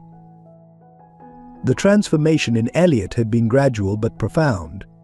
Gone were the perfectly pressed suits, replaced more often by casual clothes that felt increasingly natural. His phone, once constantly buzzing with business demands, now held photos of Lila's art projects and messages from community members. One Saturday morning, he arrived at the Sanchez bakery to find Rebecca already there, deep in conversation with Maria about expanding the business. His sister looked up, smiling at his arrival, a simple gesture that would have been impossible months ago. Their relationship had healed slowly, built on shared purpose and rediscovered memories. "Remember when Dad used to take us to that little bakery in Queens?" Rebecca asked as they walked together later. "He knew every employee's name, asked about their family." She paused, touching his arm. "You're becoming more like him every day, you know." The comment moved him deeply. He thought of the recent board meeting where he'd announced new company policies, profit sharing for employees, community investment initiatives, small business support programs. His father would have approved, he knew. Hannah's recovery brought its own kind of growth. Elliot found himself spending evenings at their apartment, first as a concerned friend, then as something more. They would talk after Lila went to bed, sharing stories of their past lives. Hannah spoke of David with love and acceptance, helping Elliot understand that new beginnings didn't require forgetting. "He would have liked you," she said one night, as they sat on her small balcony watching the city lights. "David believed everyone deserved a second chance at happiness." Her hand found his in the darkness, a touch that spoke of possibility and healing. Lila, with a child's intuition, sensed the changes in their relationship. Her family drawings began to include Elliot more prominently, no longer just a figure on the periphery, but central to their small unit. One morning she slipped and called him Dad, then froze, uncertain of his reaction. Elliot knelt down to her level, his heart full. "I would be honored," he said softly, "if you wanted to call me that." Hannah, watching from the doorway, wiped away tears as Lila threw her arms around his neck. The neighborhood noticed the changes too. Mr. Chen no longer tensed when Elliot entered his store. Coach Peterson invited him to help coach youth basketball. Mrs. Harris asked his advice about library funding. He wasn't just the rich outsider anymore, he had become part of the community's fabric. His personal transformation reflected in his business dealings. During a crucial negotiation with investors, he found himself thinking not just about profit margins, but about the families who would be affected. When a competitor attempted a hostile takeover of a local business chain, Elliot stepped in to protect the workers' interests. One evening, alone in his penthouse, Elliot realized he hadn't felt lonely in weeks. The space that had once seemed like a symbol of success now felt empty and cold. Looking around at the pristine, unlived-in rooms, he made a decision. The next day, he began transforming the penthouse. Lila's artwork replaced expensive prints. Family photos, new ones, with Hannah and Lila, Rebecca, and the community members who had become friends filled the previously empty shelves. The formal dining room, never used, became a play area for when Lila visited. His father's old business journal found a permanent place on his bedside table. Each night he would read a few pages, finding wisdom in the simple entries about community, responsibility, and the true meaning of success. Sometimes Hannah would read with him, offering insights from her own experiences of loss and renewal. The most significant change came during a quiet Sunday dinner at Hannah's apartment. Lila was showing off her latest art project, a detailed drawing of their whole family, which now included Rebecca, the Sanchez's, and various community members. "You know," Hannah said, after Lila had gone to bed, "this apartment's getting a bit small for all the love it's trying to hold." The implication hung in the air between them, full of promise and possibility. Elliot took her hand, understanding the moment's weight. "I've been thinking," he said carefully, "about selling the penthouse, finding a place here in the neighborhood, somewhere we could all be together." Hannah's eyes filled with tears, but her smile was radiant. "David once told me that home isn't about the walls around you," she said softly. "It's about the hearts inside them." Later that night, walking back through the Brooklyn streets he'd come to love, Elliot reflected on his journey. The man who had collapsed on the bridge months ago, isolated, cold, focused only on wealth, seemed like a stranger now. In his place was someone who understood that true richness came not from what you owned, but from who you loved and how you helped others. His phone buzzed with a message from Rebecca, found Mum's old gardening journal. Think Lila might like to help start a community garden. The idea brought a smile to his face as he thought of his mother's love for growing things, nurturing them to bloom. In a way, that's what this community had done for him, planted seeds of change and helped them grow into something beautiful. The transformation wasn't complete. There would always be more to learn, more ways to grow, more love to give and receive. But for the first time since his parents' death, Elliot Grayson felt truly alive, truly himself. And he understood finally that this was his father's real legacy, not the company, but the capacity to care, to connect, to create positive change in the world. The dawn light had barely touched the Brooklyn skyline when smoke began billowing from the Sanchez Bakery's kitchen. Maria's anguished cry brought neighbors running from all directions. Carlos stood in the street, soot-stained and devastated, watching as firefighters battled the blaze that threatened to destroy their life's work. It wasn't an accident, Fire Inspector Williams stated grimly, pointing out signs of tampering with the electrical system. The timing was suspicious, just days after the Small Business Coalition had successfully negotiated reduced rents for its members. The message was clear: resistance had consequences. Elliot arrived to find the community already mobilizing. Mr. Chen had opened his grocery store as a temporary gathering space. Coach Peterson organized volunteers to clean up debris. Mrs. Harris started a collection for repairs. The sight of their unified response made his throat tight with emotion. But we can't let them win, Maria declared, her voice strong despite the tears in her eyes. This bakery isn't just our business, it's the heart of our neighborhood. Carlos wrapped an arm around his wife, nodding in agreement. The challenges mounted quickly. Other coalition members reported mysterious inspections, finding code violations that hadn't existed the week before. Mr. Rodriguez's auto repair shop lost its insurance coverage without explanation.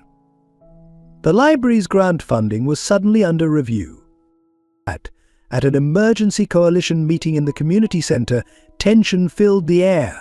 Maybe we should back down, Mr. Chen suggested reluctantly. They're too powerful. Look what happened to the bakery. Elliot stood, addressing the worried faces before him. This is exactly how they win, he said firmly. They count on fear dividing us, but together we're stronger than their intimidation tactics. Hannah, still recovering but determined to attend, spoke up from her seat. When David died, she said quietly, this community carried us through. They brought food, watched Lila, covered my shifts at the hospital. That's what community means, standing together when things are hardest. The coalition didn't just survive, it grew stronger. When inspectors arrived at Mr. Chen's grocery store, they found 20 community members inside, casually shopping while documenting every interaction on their phones. The library's grant review mysteriously resolved after Rebecca filed legal inquiries into the process. The Sanchez Bakery became a symbol of resistance. Community members took shifts helping with repairs. Local contractors offered services at cost. Children, led by Lila, organized a bake sale to raise funds.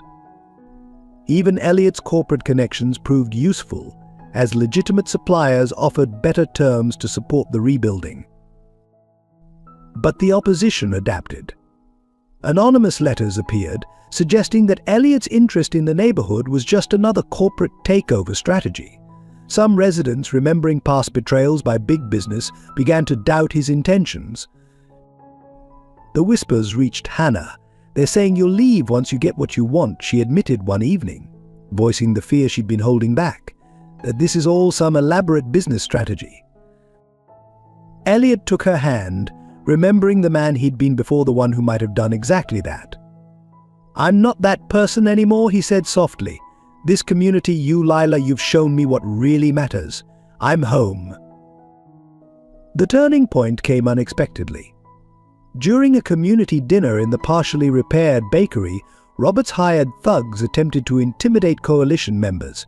They hadn't counted on Mrs. Peterson's grandson live-streaming the entire incident or on the community's unified response.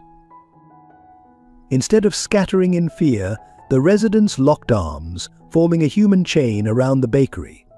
Elderly Mr. Ramirez started singing "We Shall Overcome," his wavering voice joined by others, until the street filled with song. The thugs retreated, confronted by something they couldn't: intimidate the power of united community. The video went viral. News outlets picked up the story of small businesses fighting corporate bullying. Other neighborhoods reached out, wanting to form their own coalitions. What started as a local struggle became a movement. Through it all, the community's spirit remained unbroken.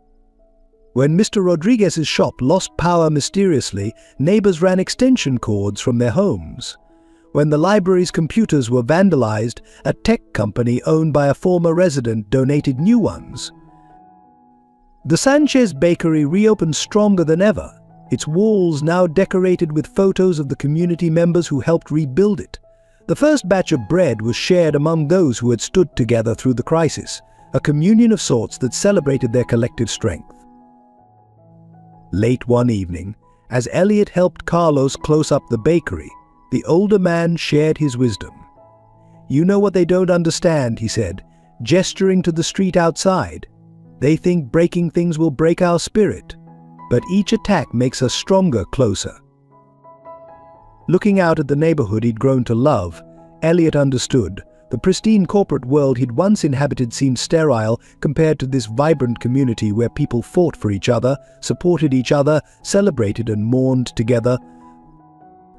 A child's drawing hung prominently near the bakery's counter, Lila's artwork showing the entire neighborhood holding hands around their beloved shops.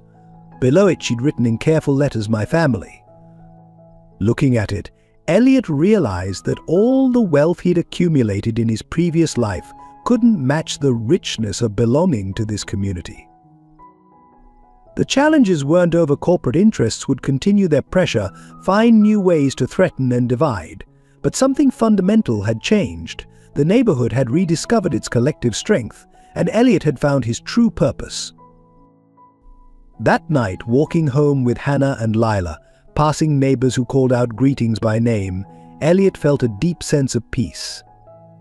The community's struggles had revealed its character, just as his own challenges had revealed his. Together they would face whatever came next, stronger for having faced these trials united. The stars emerged above Brooklyn's rooftops, witnessing a neighborhood changed not by defeat, but by the discovery of its own power. In the warmth of these bonds, forged stronger by adversity, Elliot finally understood what his father had meant about true success. It wasn't measured in dollars, but in the strength of the connections between people who chose to stand together no matter what came their way. The morning air filled with screams as flames engulfed the newly renovated Sanchez Bakery. This time the fire was more devastating than the first, spreading rapidly through the historic building. Maria collapsed in Carlos's arms as their life's work burned before their eyes. But this was just the beginning of a day that would test the community's resilience to its breaking point. Across town, Hannah Thompson's condition suddenly deteriorated during her morning shift at the hospital. The stress of recent events had triggered a severe lupus flare. As colleagues rushed her to emergency care, her phone buzzed repeatedly with unanswered calls from Lila's school. Lila never arrived for her afternoon classes. The school's security footage showed her being led away by a well-dressed woman claiming to be her aunt. The kidnapper's face was hidden from cameras, but her expensive suit and corporate demeanor suggested a connection to Robert's world. Elliot received all three pieces of news within minutes of each other. Standing in his office at Grayson Enterprises, he watched his world threatening to implode. A fourth message arrived: Robert Langford requesting an immediate meeting to discuss terms. The police established a command center at the community center, but their questions seemed designed to cast doubt rather than find answers. MS. Thompson's medical bills. Mr. Grayson's sudden interest in her daughter. The insurance policy on the bakery, it all seems rather convenient. One detective suggested. Rebecca arrived at the hospital to find Hannah barely conscious, her body fighting against itself. The doctors spoke in urgent whispers about organ failure and the need for experimental treatments that her insurance wouldn't cover. Through her delirium, Hannah kept asking for Lila. The community mobilized with devastating efficiency. Coach Peterson organized search parties. Mrs. Harris coordinated with her network of librarians across the city. Mr. Chen's grocery store became an impromptu communications hub, its walls covered with maps and possible sightings. Elliot received a text message, a photo of Lila, tearful but unharmed, holding today's newspaper. The message was simple: your choice, the girl or the company. A second message provided an account number for transferring controlling shares of Grayson Enterprises. The bakery fire spread to adjacent buildings, threatening to destroy the entire block. As firefighters battled the blaze, evidence emerged that the building's sprinkler system had been professionally disabled. The arsonist had known exactly what they were doing. In his corner office, Robert Langford watched the chaos unfold with clinical detachment. Each crisis had been meticulously planned, timed to create maximum pressure. He had underestimated Elliot once; he wouldn't make that mistake again. Lila, despite her fear, proved to be her father's daughter. When left alone briefly, she managed to hide her small butterfly hair clip, a gift from Elliot, behind a radiator. She remembered how her father had taught her to leave marks for rescuers to find. The hospital staff fought to stabilize Hannah, their efforts complicated by her body's rejection of standard treatments. Rebecca, maintaining a vigil by her bedside, fielded increasingly desperate calls from the search teams. Time was running out on multiple fronts. News crews descended on the neighborhood, drawn by the spectacle of the fire, but staying for the story of the missing girl. The community closed ranks, refusing to provide sound bites that could compromise the search. Their solidarity remained unbroken. Elliot stood at his office window, watching smoke rise from the direction of the bakery. His phone showed the bank transfer screen, cursor blinking over the confirm button. Everything he'd built, everything his father had built, balanced against one little girl's life. The kidnapper's professionalism suggested private security training, likely ex-military. The police seemed suspiciously slow to follow obvious leads. Robert's influence clearly reached deeper into city institutions than anyone had suspected. Maria and Carlos refused to leave the scene of the fire, watching their dreams turn to ash. But even in their devastation, they coordinated with other business owners, sharing security footage, comparing timelines. The pattern of professional sabotage became clear.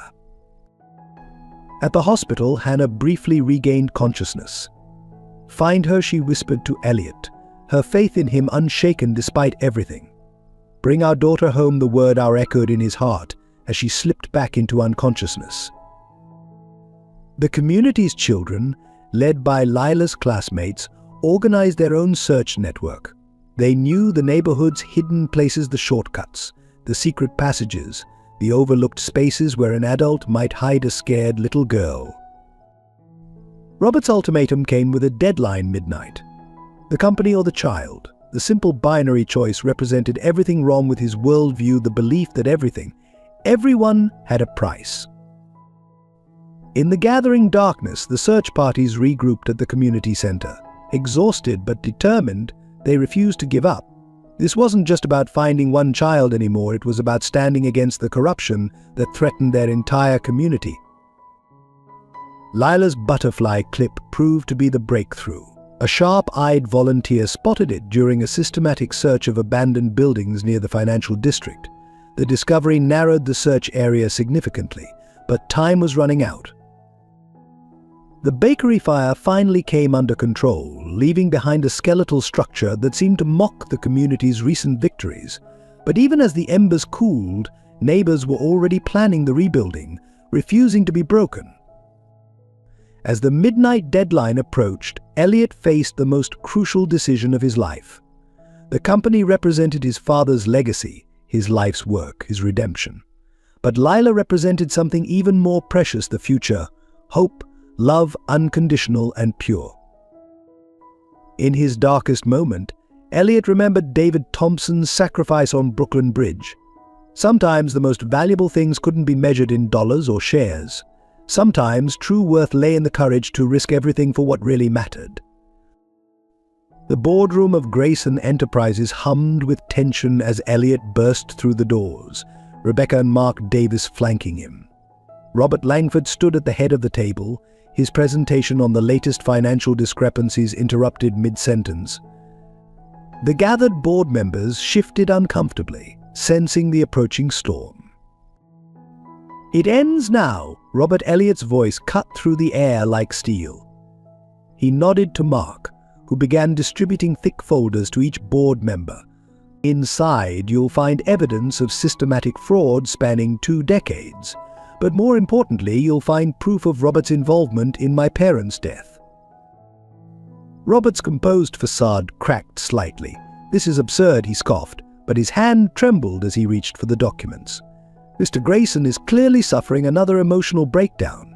First the heart attack, now these paranoid delusions." "Tell them about the brake lines," Rebecca interrupted, her voice steady despite her emotions. "Tell them how you arranged the accident when Dad started questioning your creative accounting.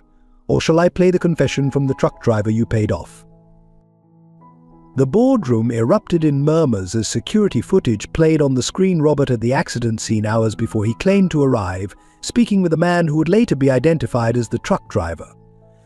Thomas Reed, the senior board member, removed his glasses in shock. "You were like a son to him," Elliot continued, his voice thick with controlled rage. "He trusted you to protect his family, his company, his legacy, and you betrayed him for profit." Robert's laugh was hollow. "Protect his legacy?" Thomas was weak, just like you've become. All this nonsense about community responsibility and ethical business practices. I made this company what it is. I turned it into a real power. Susan Miller stood up, her hands shaking but her voice firm. "I have the original financial records," she announced. "Every alteration, every manipulated report, every falsified transaction. I've been tracking them for months." Robert's face contorted with fury. "You stupid girl," he snarled. "I warned you what would happen if you crossed me. Your daughter's college fund, your mother's medical care." "That's enough," Thomas Reed's voice cracked like a whip. "Security, please escort Mr. Langford to my office. And contact the authorities." But Robert wasn't finished. "You want to talk about betrayal, Elliot? Tell them about the girl. Tell them how you're willing to sacrifice this company, your father's life's work, for some street urchin who reminds you of your guilty conscience." Elliot stepped closer, his voice low and dangerous. "Lila Thompson is worth more than every dollar in this company's accounts. She showed me what my father tried to teach me, that true wealth isn't measured in profit margins. It's measured in lives touched, in communities strengthened, in people helped." The elevator doors dinged and Hannah Thompson entered, supported by Maria Sanchez. Though pale from her hospital stay, her presence commanded attention. "Tell them about David's report, Robert," she said quietly. "The one he filed about the brake tampering. The one that got him reassigned to bridge inspection, where you made sure he'd find trouble." The color drained from Robert's face. Behind Hannah, police officers appeared, led by Detective Sarah Martinez. "Robert Langford," she announced, "you're under arrest for the murders of Thomas and Margaret Grayson, conspiracy in the death of David Thompson, and multiple counts of financial fraud." As the officers approached, Robert made one last desperate play. "The girl dies at midnight if I don't make that call," he threatened. "Is your precious conscience worth her life, Elliot?" Elliot smiled, and for the first time Robert showed real fear. "You mean the call to the safe house on West 23rd Street? The one where Lila left us a trail to follow? She's already safe, Robert. Coach Peterson and his team got her out an hour ago." The fight seemed to drain from Robert as the handcuffs clicked around his wrists. The man who had manipulated and murdered his way to power for decades finally faced justice, brought down by the very community he had dismissed as worthless. Thomas Reed stood, addressing the board. "I move for an immediate vote to reinstate Elliot Grayson as CEO and to implement his proposed community investment initiatives in full." The vote was unanimous. As Robert was led away, Elliot turned to the board. "My father built this company on a simple principle that business should serve community, not prey upon it. Today we return to that vision." Hannah approached him, tears in her eyes. "Lila's asking for you," she said softly. "She wants to show you the drawing she made while she was waiting to be rescued. It's of our whole family, including you." The boardroom, usually a place of cold corporate decisions, filled with something new: hope, purpose, the possibility of redemption. Elliot looked at the faces around him: Rebecca, his sister and partner in justice Susan Miller, who risked everything for truth; Mark Davis, loyal through every challenge; and Hannah, who showed him the meaning of real strength. "The meeting is adjourned," he announced. "I have a date with my family at a certain bakery that needs rebuilding." As they left the corporate tower together, the sun broke through the clouds over Brooklyn. The community waited to celebrate not just Lila's rescue or Robert's arrest, but the triumph of something larger: the power of human connection over corporate greed, of love over fear, of community over isolation. The Grayson Enterprises logo still crowned the building, but its meaning had transformed. Like its CEO, it would now stand for something greater than profit. It would stand for the belief that business could be a force for good, that success could be measured in smiles as well as dollars, and that no one was beyond redemption if they found the courage to change. News of Lila's rescue and Robert's arrest spread through the Brooklyn neighborhood like wildfire. The community center, still smoky from its role as a command post during the search, filled with people bringing food, supplies, and most importantly, hope for the rebuilding effort ahead. Maria and Carlos Sanchez stood amid the ruins of their bakery, surrounded by neighbors wielding brooms, hammers, and determination. "We start again," Maria declared, her voice strong despite her tears. "Together we are stronger than any fire." The response was immediate and overwhelming. Mr. Chen's son, an architect, offered to draft new plans for free. Local contractors pledged their services at cost. Even competitors from neighboring districts reached out, offering their kitchens for temporary use until the bakery could reopen. Hannah, released from the hospital against medical advice, sat with Lila in the center of the activity. The little girl, showing remarkable resilience, had already turned her ordeal into a series of colorful drawings. "Look, Mommy," she pointed to one, "this is when all our friends came to save me. And this is Mr. Elliot taking down the bad man." The media descended on the neighborhood, hungry for the story of corporate corruption and community triumph. But instead of finding division and despair, they discovered something remarkable. Every resident they interviewed spoke of unity, of strength in connection, of the power of standing together. Coach Peterson organized the youth basketball team into a cleanup crew.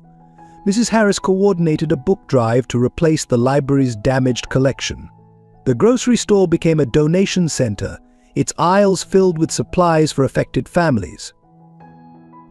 The transformation of Grayson Enterprises made national headlines. Corporate giant returns to community roots. Interviews with employees revealed changes already taking place. Profit-sharing programs reinstated. Community investment initiatives launched. Small business support programs expanded. But the real story played out in smaller moments. Like when elderly Mrs. Rodriguez, who had lost everything in the fire, found her prized family recipes carefully preserved by neighbors who had rescued them from the flames. Or when local children presented Lila with a handmade crown, declaring her their brave princess. Elliot arrived at the community center to find Rebecca already there, sleeves rolled up, helping organize relief efforts. The siblings worked side by side, their bond stronger for having faced adversity together. "Dad would be proud," Rebecca said softly, watching the community in action.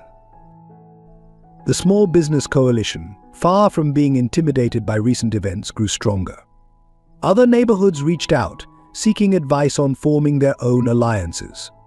What had started as a local resistance movement was becoming a model for community empowerment. Professional contractors arrived to find local teenagers already hard at work, supervised by Mr. Rodriguez from the auto shop. These kids, he explained proudly, they understand that rebuilding isn't just about buildings. It's about showing that we can't be broken.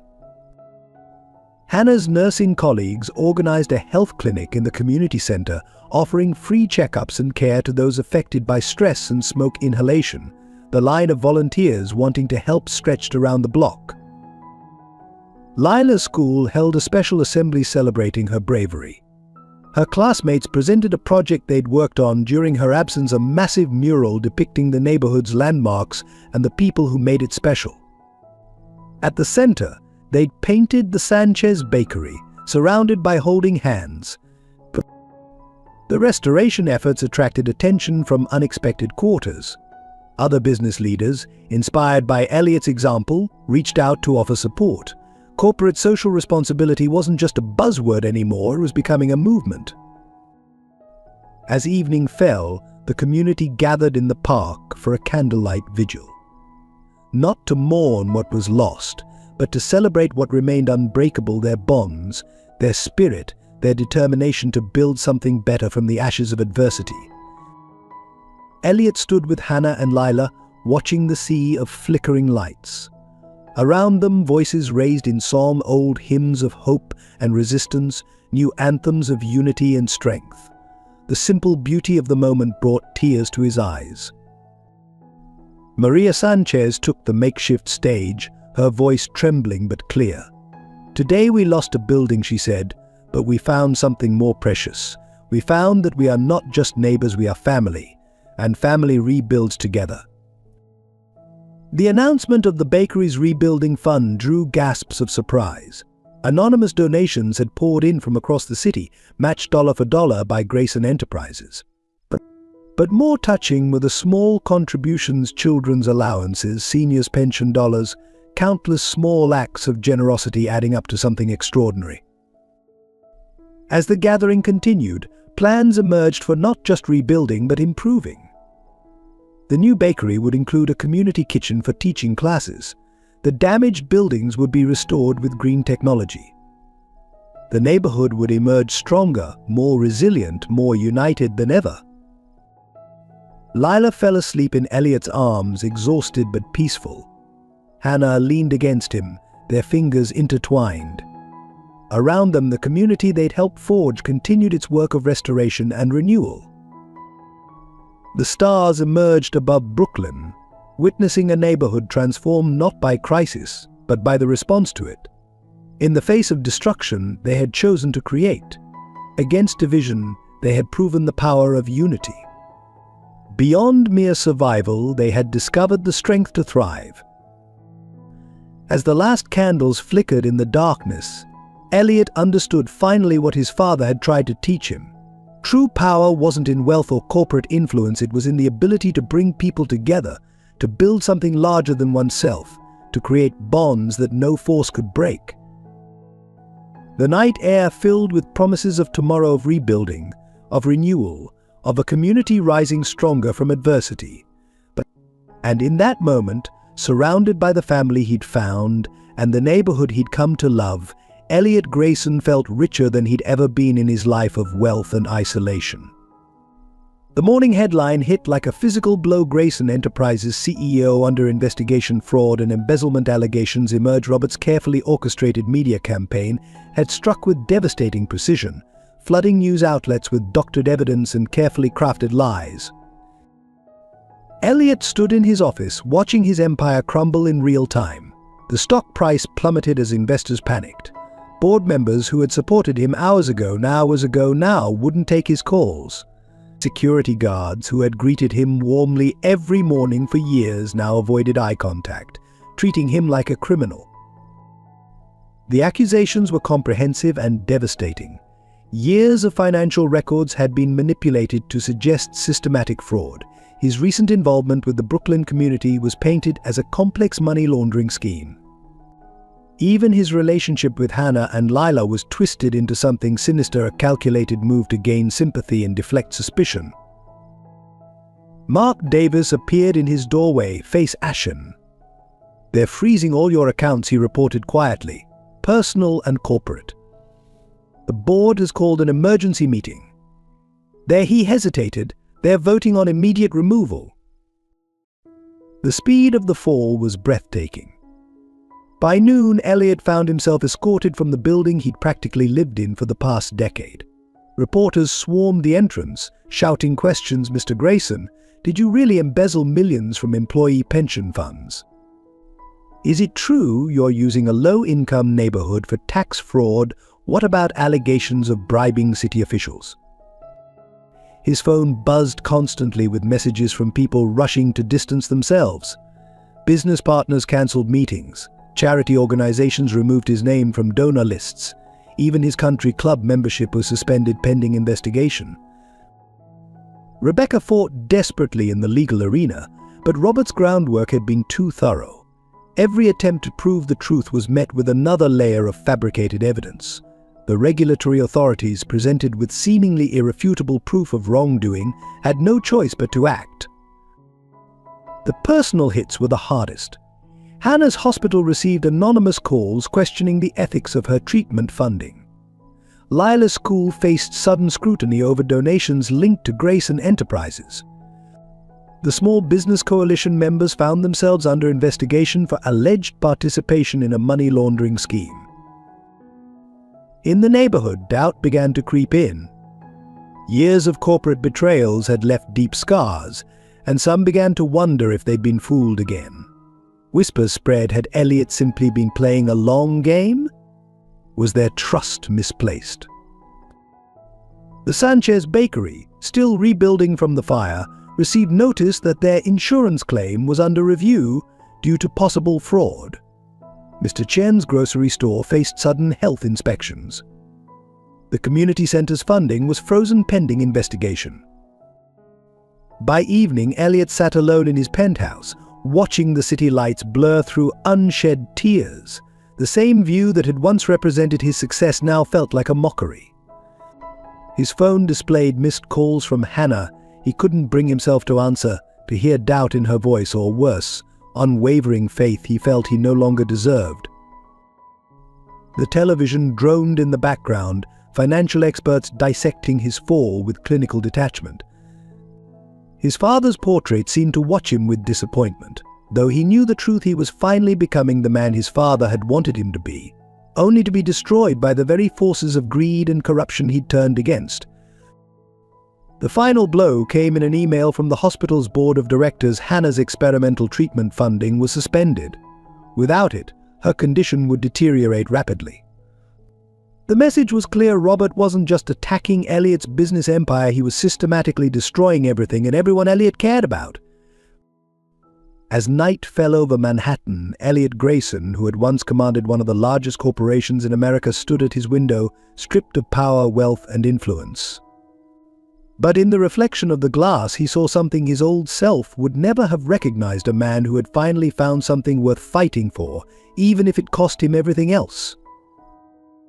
The question was no longer about saving his company or clearing his name. It was about protecting the community that had taught him the true meaning of wealth, the family that had shown him the real value of success. The only question was how to fight back when every weapon had been stripped away. Hannah's hospital room was eerily quiet except for the steady beep of monitors. Without the experimental treatment, her condition had deteriorated rapidly.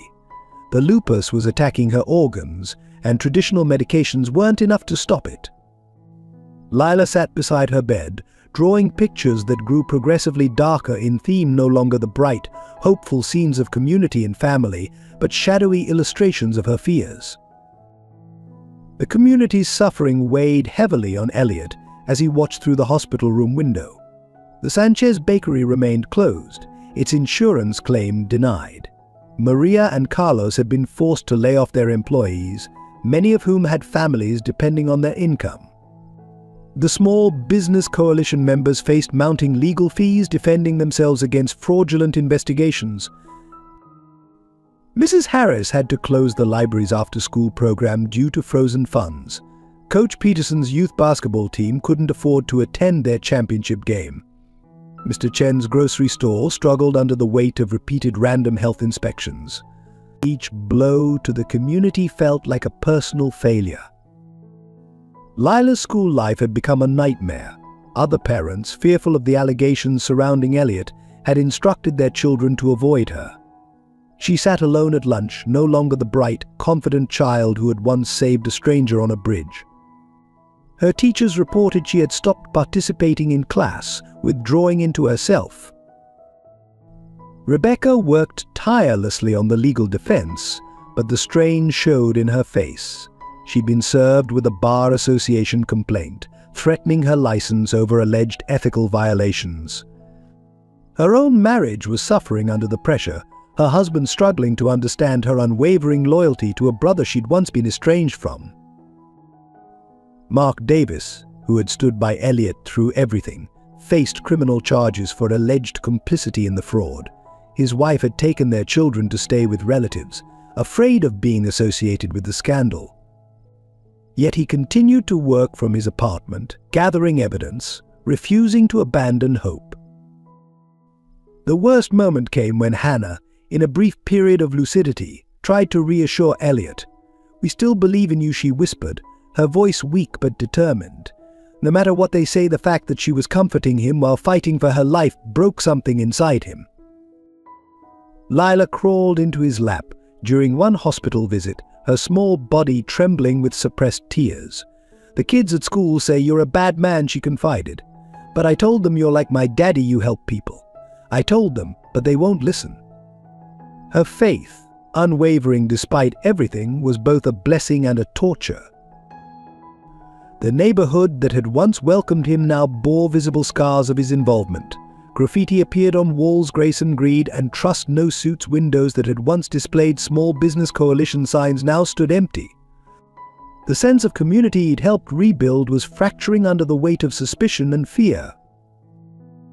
At night, alone in his increasingly sparse apartment he'd been selling possessions to help fund the legal defense, Elliot was haunted by his father's words about responsibility and community.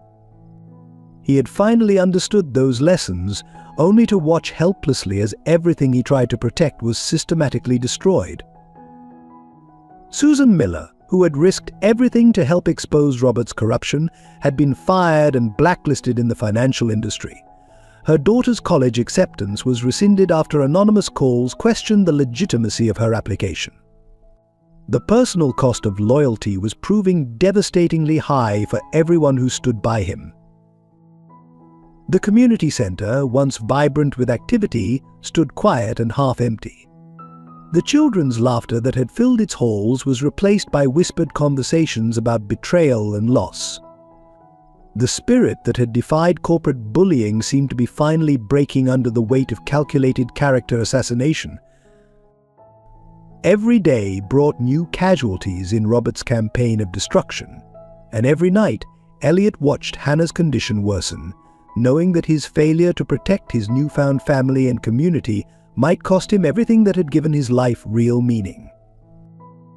The cemetery gates creaked in the pre-dawn darkness as Elliot made his way to his parents' grave. For the first time in 15 years, he knelt before the marble headstone, tears flowing freely down his face. The morning dew soaked through his worn suit pants. He'd sold his designer wardrobe to help fund Hannah's treatments. "I understand now, Dad," he whispered, touching the cold stone. "Everything you tried to teach me about business and community, I finally got it right," and now his voice broke. "Now everything's falling apart. I don't know how to fight this." The weight of recent events crushed down on him. Hannah's deteriorating condition, Lila's growing fear, the community's suffering, each thought was a fresh wound. The morning newspaper lay crumpled beside him, its headline screaming about new allegations of criminal conspiracy. In his pocket, his phone buzzed with another text from Robert, ready to surrender yet.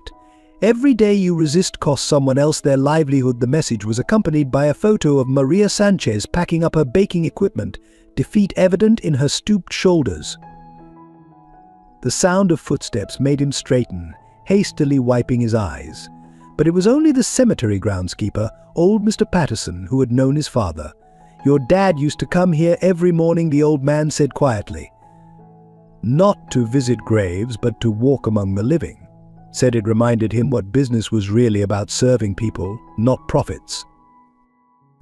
Memories flooded back Sunday dinners with his parents, Rebecca's laughter, the pride in his father's eyes when he made his first ethical business decision.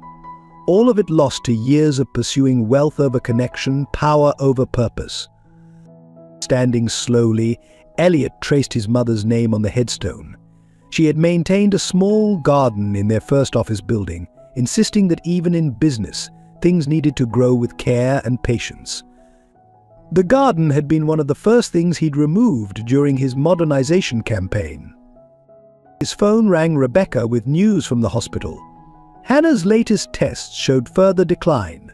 The experimental treatment they'd pinned their hopes on was now permanently out of reach, the pharmaceutical company having withdrawn their support after anonymous pressure.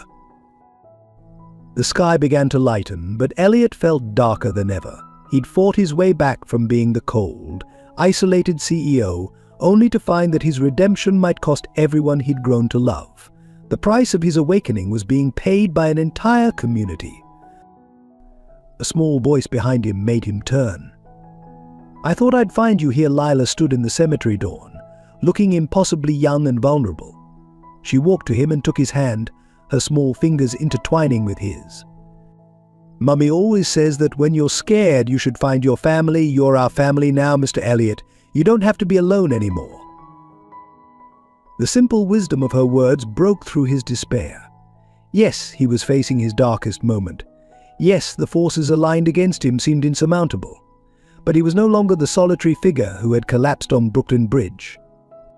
He had a family now, not just Hannah and Lila, but an entire community of people who had taught him the true meaning of wealth. Looking up at the brightening sky, Elliot squeezed Lila's hand gently. His father had built Grayson Enterprises on the principle that business should serve community. His mother had taught that growth required patience and care. But standing in the cemetery with his parents' memory and a child's unwavering faith, Elliot felt something stir in his heart, not hope exactly, but determination. He had lost his company, his reputation, his material wealth. But he still had the most valuable thing he'd ever possessed: the love of a family and a community worth fighting for. And perhaps that was all he really needed to start again. The breakthrough came from an unexpected source. Sarah Miller, a junior paralegal at Rebecca's firm, was reviewing archived security footage when she noticed something peculiar. In recordings from the night of Thomas and Margaret Grayson's accident, Robert Langford appeared in multiple locations at impossibly different times. The timestamps had been altered, she realized, her hands trembling as she pulled up file after file. But they forgot about the backup servers in the old building. Working through the night, Sarah uncovered a trail of digital breadcrumbs leading back 15 years. The evidence was damning. Security cameras had captured Robert meeting with the truck driver weeks before the accident. Phone records showed calls to a known professional saboteur. Most devastating of all was an email chain discussing Thomas Grayson's growing suspicions about financial irregularities. But meanwhile, in a dusty storage unit across town, Mark Davis made his own discovery. Hidden among old company records was a leather-bound journal, Thomas Grayson's private business diary. The final entries detailed his investigation into Robert's embezzlement scheme and his plans to confront his old friend. The journal's last entry, dated the day before the accident, was chilling. "Robert has betrayed not just me, but everything this company stands for. Tomorrow I'll present the board with evidence of his crimes. Margaret worries it's too dangerous, but I must do what's right." Rebecca, reviewing her father's findings, found a connection no one had noticed before. The trucking company responsible for her parents' accident had been secretly acquired by one of Robert's shell corporations just weeks before the crash. The same pattern appeared in David Thompson's death years later. Detective Sarah Martinez, who had never been satisfied with the original accident investigation, reopened the case. With fresh evidence and modern forensic techniques, she uncovered what had been overlooked or deliberately hidden years ago. The brake lines hadn't just failed, they'd been expertly compromised. The truck driver, now living luxuriously in South America, had received regular payments from an offshore account traced back to Robert. The original investigator had been pressured to close the case prematurely. But the most shocking revelation came from Hannah's hospital room. As she sorted through David's old papers, trying to keep her mind off her worsening condition, she found a sealed envelope addressed to the next person who asks questions. Inside was a detailed report of brake tampering on the Graysons' vehicle, complete with photographs and technical analysis. David had discovered the truth during his inspection, but had been threatened into silence. His transfer to bridge inspection wasn't a coincidence, it was punishment for his investigation. The evidence mounted rapidly.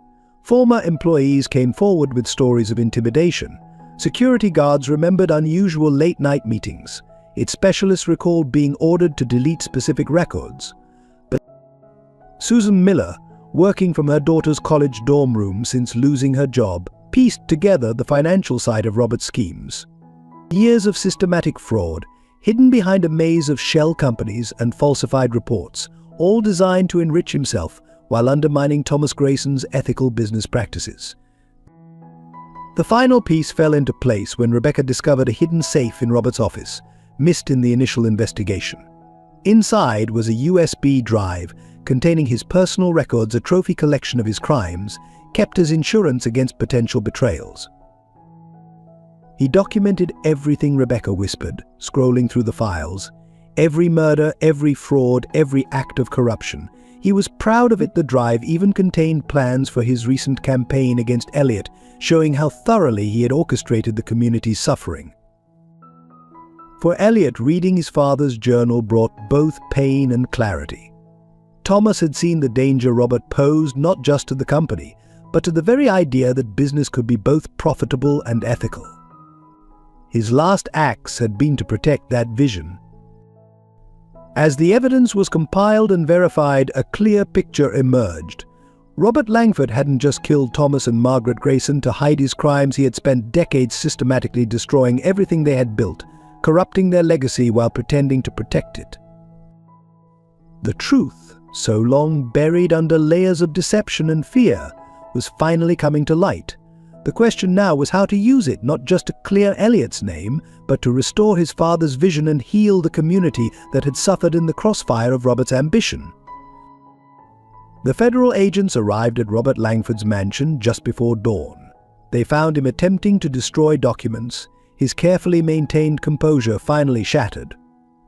As he was led away in handcuffs, his empire of lies crumbling around him, he caught sight of Elliot watching from the street. The arrest made national headlines. Corporate conspiracy exposed decades of fraud and murder.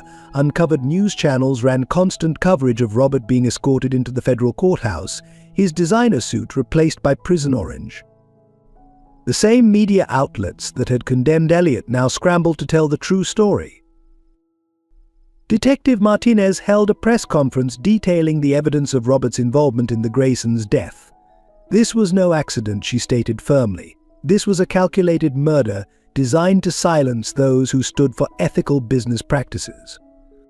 Behind her, screens displayed the technical evidence of brake tampering and the money trail leading to Robert. The regulatory authorities moved swiftly. Grayson Enterprises accounts were unfrozen. The board of directors, many of whom had abandoned Elliot in the crisis, now faced their own investigations for complicity in Robert's schemes. Thomas Reed, the senior board member, offered a public apology for doubting Elliot's integrity. Hannah's experimental treatment was immediately reinstated, funded by the recovered assets from Robert's hidden accounts. The hospital board issued a formal apology for their role in suspending her care. Within days, her condition began to improve under the renewed treatment protocol. The Small Business Coalition members were fully cleared of all allegations. Insurance payments were expedited for the Sanchez Bakery. The community center's funding was restored and increased. Mr. Chen's grocery store received compensation for the harassment disguised as inspections. In the courthouse, Robert finally faced justice. As the evidence mounted financial fraud, conspiracy to commit murder, corruption, obstruction of justice, his carefully constructed facade crumbled completely. When confronted with David Thompson's hidden report about the brake tampering, he broke down and confessed everything. The judge's sentence was severe life imprisonment without possibility of parole. "You didn't just commit financial crimes," she declared. "You destroyed families, corrupted institutions, and betrayed the fundamental trust that allows business to serve society rather than prey upon it." Susan Miller was reinstated at Grayson Enterprises with a promotion and full compensation for her ordeal. Her daughter's college acceptance was reconfirmed with a full scholarship. Mark Davis returned as Chief Operating Officer, his reputation not just cleared but enhanced by his loyalty during the crisis. The neighborhood celebrated with a street festival outside the newly rebuilt Sanchez Bakery.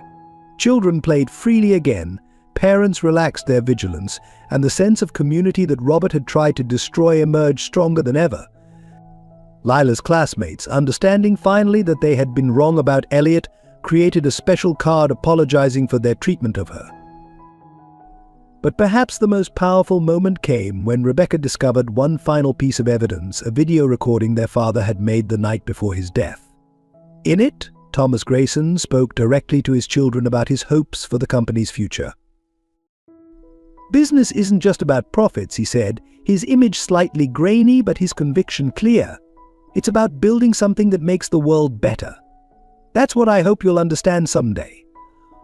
Watching the video together, Elliot and Rebecca held hands, tears flowing freely as they realized they had finally fulfilled their father's dream. The justice system worked swiftly to dismantle Robert's network of corruption.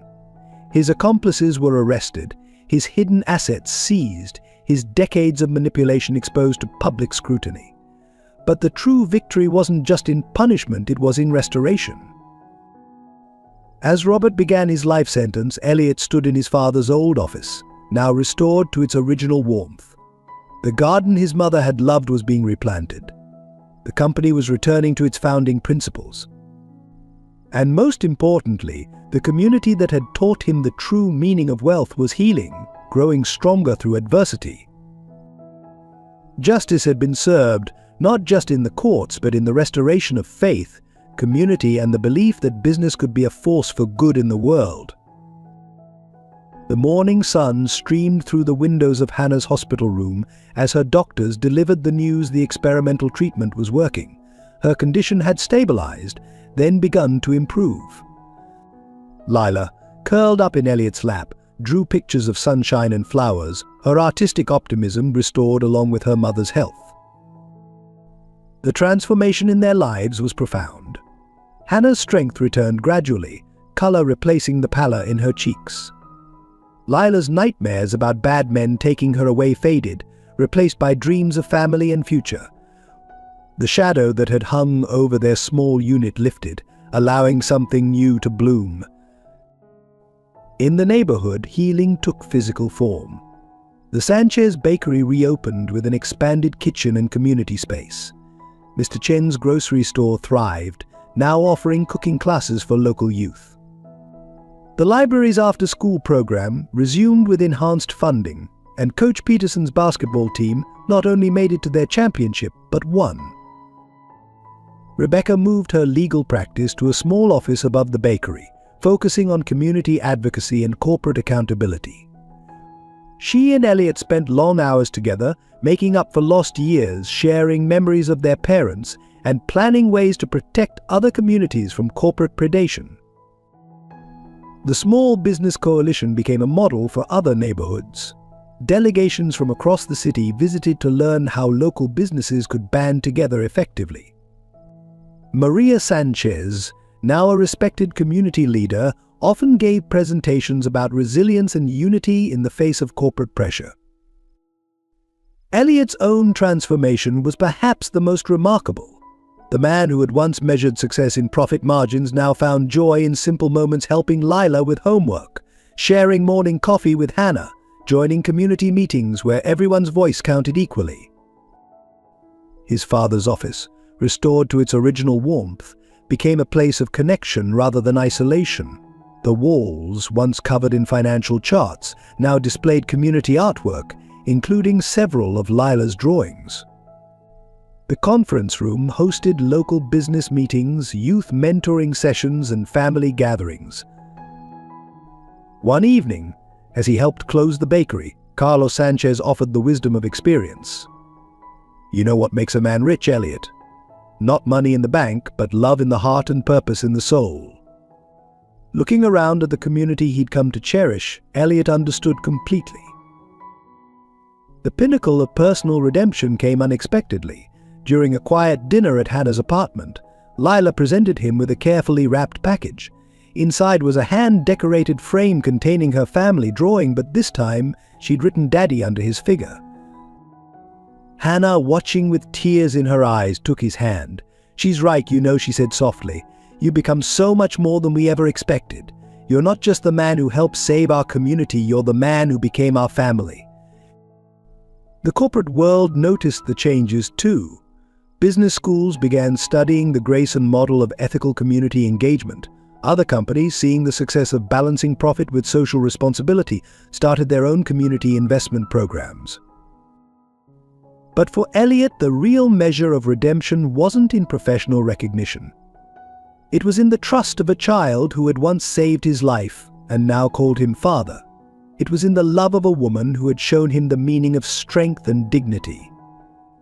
It was in the respect of a community that had taught him the true value of wealth. One morning, visiting his parents' grave with Hannah and Lila, Elliot felt a deep sense of peace. The garden around the headstone, tended now by community volunteers, bloomed with his mother's favorite flowers. His father's business principles, once forgotten in the pursuit of profit, lived on in the transformed company. "Your daddy would be proud," Hannah said softly, squeezing his hand. Lila placed a drawing against the headstone, a picture of their entire extended family, including grandparents she had never met but whose legacy she helped honor. In that moment, surrounded by the love he had nearly lost himself to find, Elliot Grayson understood that true redemption wasn't about erasing the past, but about building a future worthy of those who had shown him the way.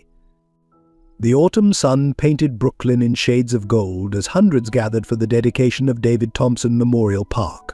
What had once been a neglected lot now bloomed with gardens, playgrounds, and community spaces. A bronze statue of David, captured in his moment of heroism, stood at the center, one hand reaching out to help, just as he had lived his life.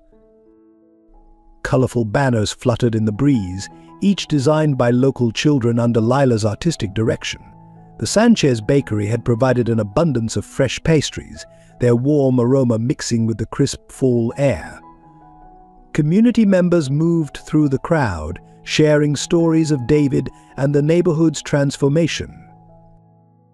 Hannah stood at the podium, her health fully restored, her presence commanding respect. "This park represents more than one man's sacrifice," she began, her voice carrying across the hushed gathering.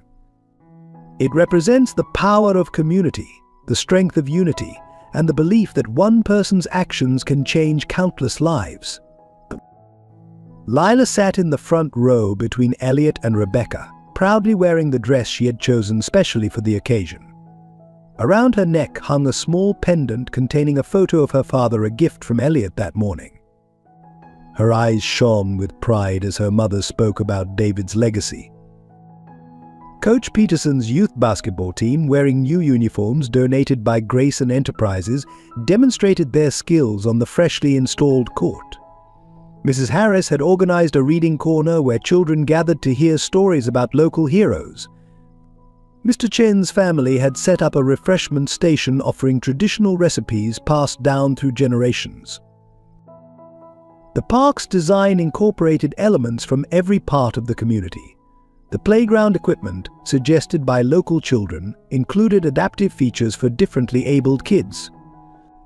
The community garden plots, inspired by Margaret Grayson's love of growing things, were already producing vegetables for the neighborhood food bank. When Elliot took the podium, he carried not just his prepared speech but the weight of transformation. 5 months ago he began, "I was a different man. I measured success in dollars and deals. Then a little girl saved my life on a bridge, and in doing so saved my soul." His eyes met Lila's, who beamed back at him. The dedication plaque, unveiled with ceremony, bore an inscription that brought tears to many eyes in memory of David Thompson, who taught us that true heroism lies not in grand gestures, but in daily acts of kindness and courage. May this park serve as a reminder that every hand extended in help creates ripples of hope through generations. Maria Sanchez, speaking on behalf of the Small Business Coalition, announced the establishment of the David Thompson Memorial Scholarship, designed to support local youth pursuing careers in community service. The first recipient would be chosen the following spring, with Lila serving on the junior selection committee. The ceremony culminated in a moment of profound symbolism.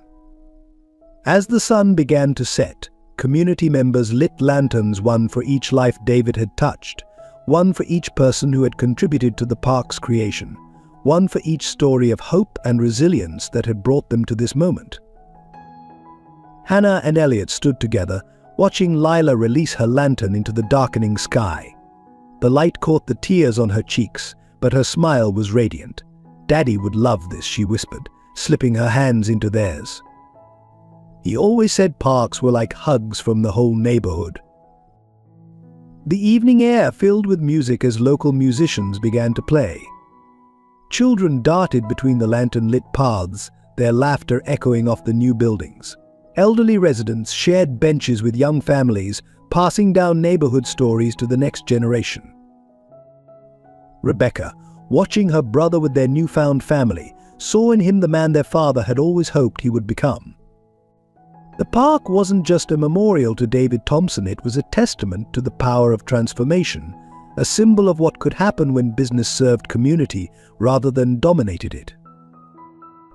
As night fell over Brooklyn, the park glowed with warmth and life. The bronze statue of David Thompson stood sentinel over the scene, his outstretched hand eternally offering help, eternally teaching the lesson that had changed so many lives, that true wealth lay not in what you possessed, but in what you gave to others. 3 months after the park dedication, Elliot stood in the master bathroom of his new Brooklyn brownstone, adjusting his bow tie with nervous fingers.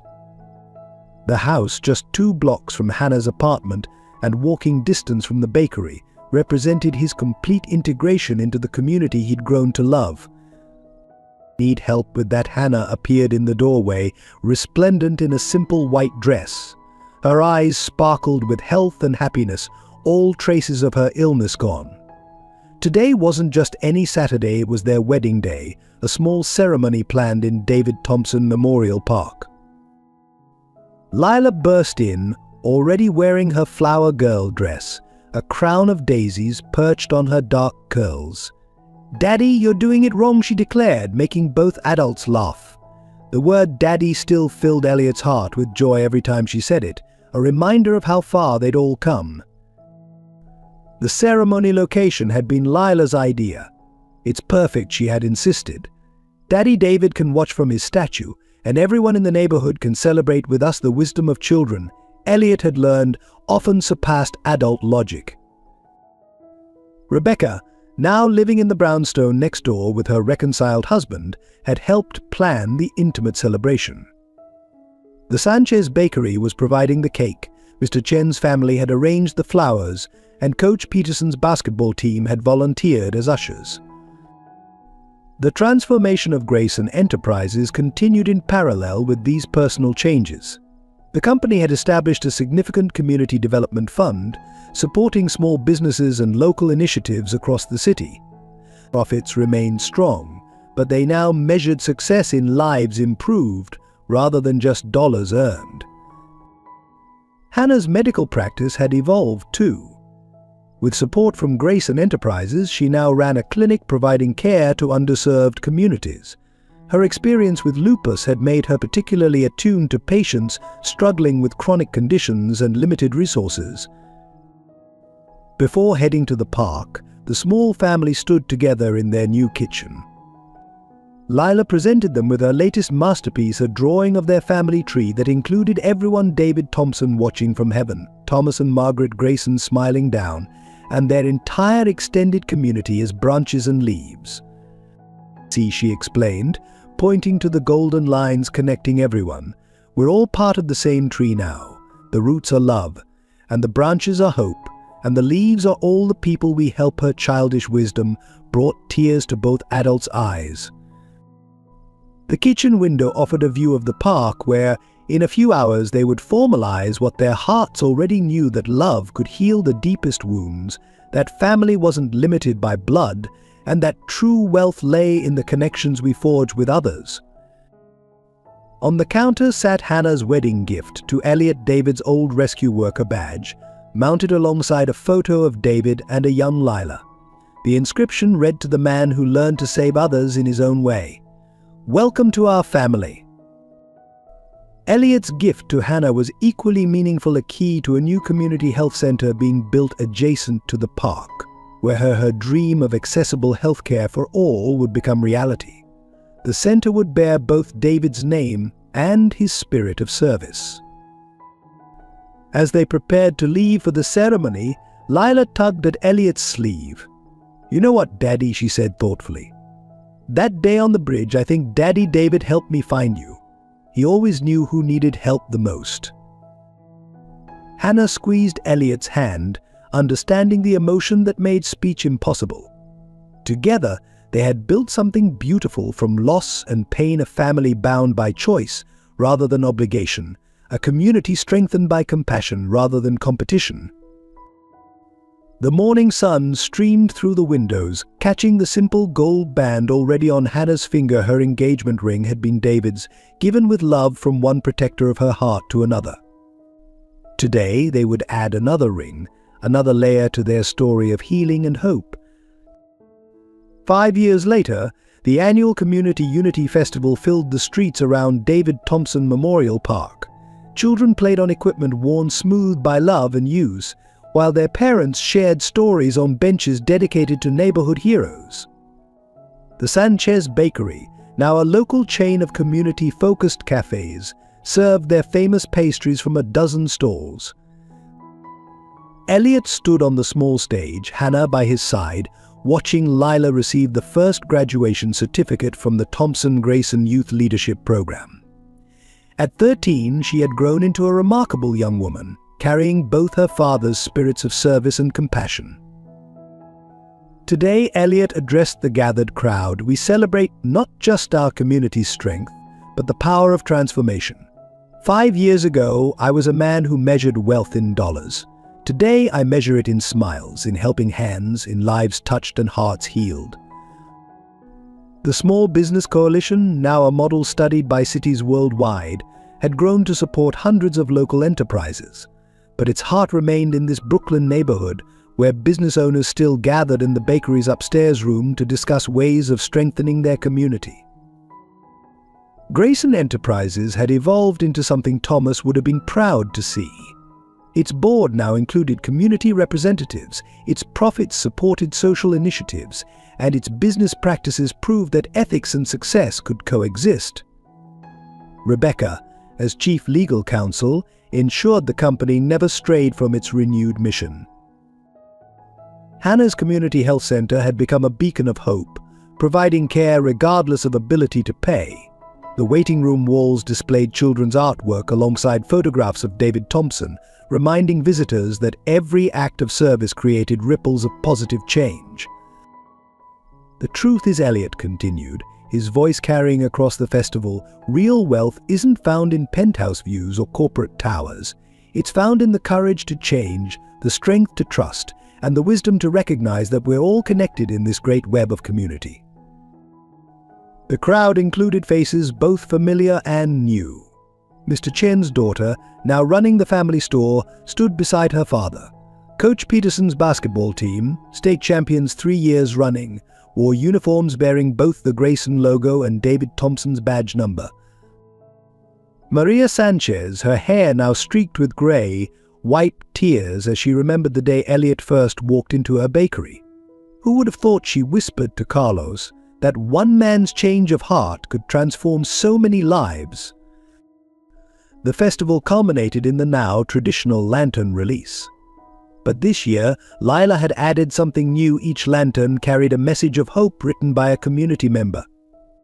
As the lights rose into the evening sky, they carried dreams of unity, stories of resilience, and promises of continued support for one another. Hannah slipped her hand into Elliot's as they watched the lanterns ascend. Their simple gold wedding bands caught the light, symbols of a love built on understanding, forgiveness, and shared purpose. Their free hands held Lila's, completing the circle of their unique family. You see, Lila told a group of younger children gathered around her, sometimes the best families are the ones we choose, and sometimes the richest people are the ones who give the most away. That's what both my dads taught me. The message was clear to all who witnessed this community's journey. True wealth couldn't be measured in bank accounts or stock portfolios.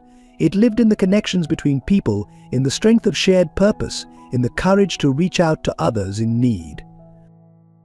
As night fell over Brooklyn, the park glowed with lantern light and human warmth. The bronze statue of David Thompson stood witness to his legacy, not just of one heroic act, but of the endless ripples of positive change that flow from every choice to help others, to build community, to believe in the power of transformation. For in the end, this wasn't just a story about one man's redemption or one community's resilience. It was a reminder that every life touched creates possibilities for change, that every hand extended in help can transform both giver and receiver, and that the truest measure of wealth is the love we share and the lives we lift along our journey. Thank you for experiencing this emotional journey with us. If this story touched your heart and resonated with you, we'd love to hear your thoughts and experiences in the comments below. What moments moved you the most? Has someone's kindness ever transformed your life? Please share our message of hope and redemption with your friends and family who might need it today. Don't forget to subscribe to our channel and hit the like button to support our team in creating more meaningful stories that remind us of the power of human connection and the true meaning of wealth. Together, we can spread more stories that matter.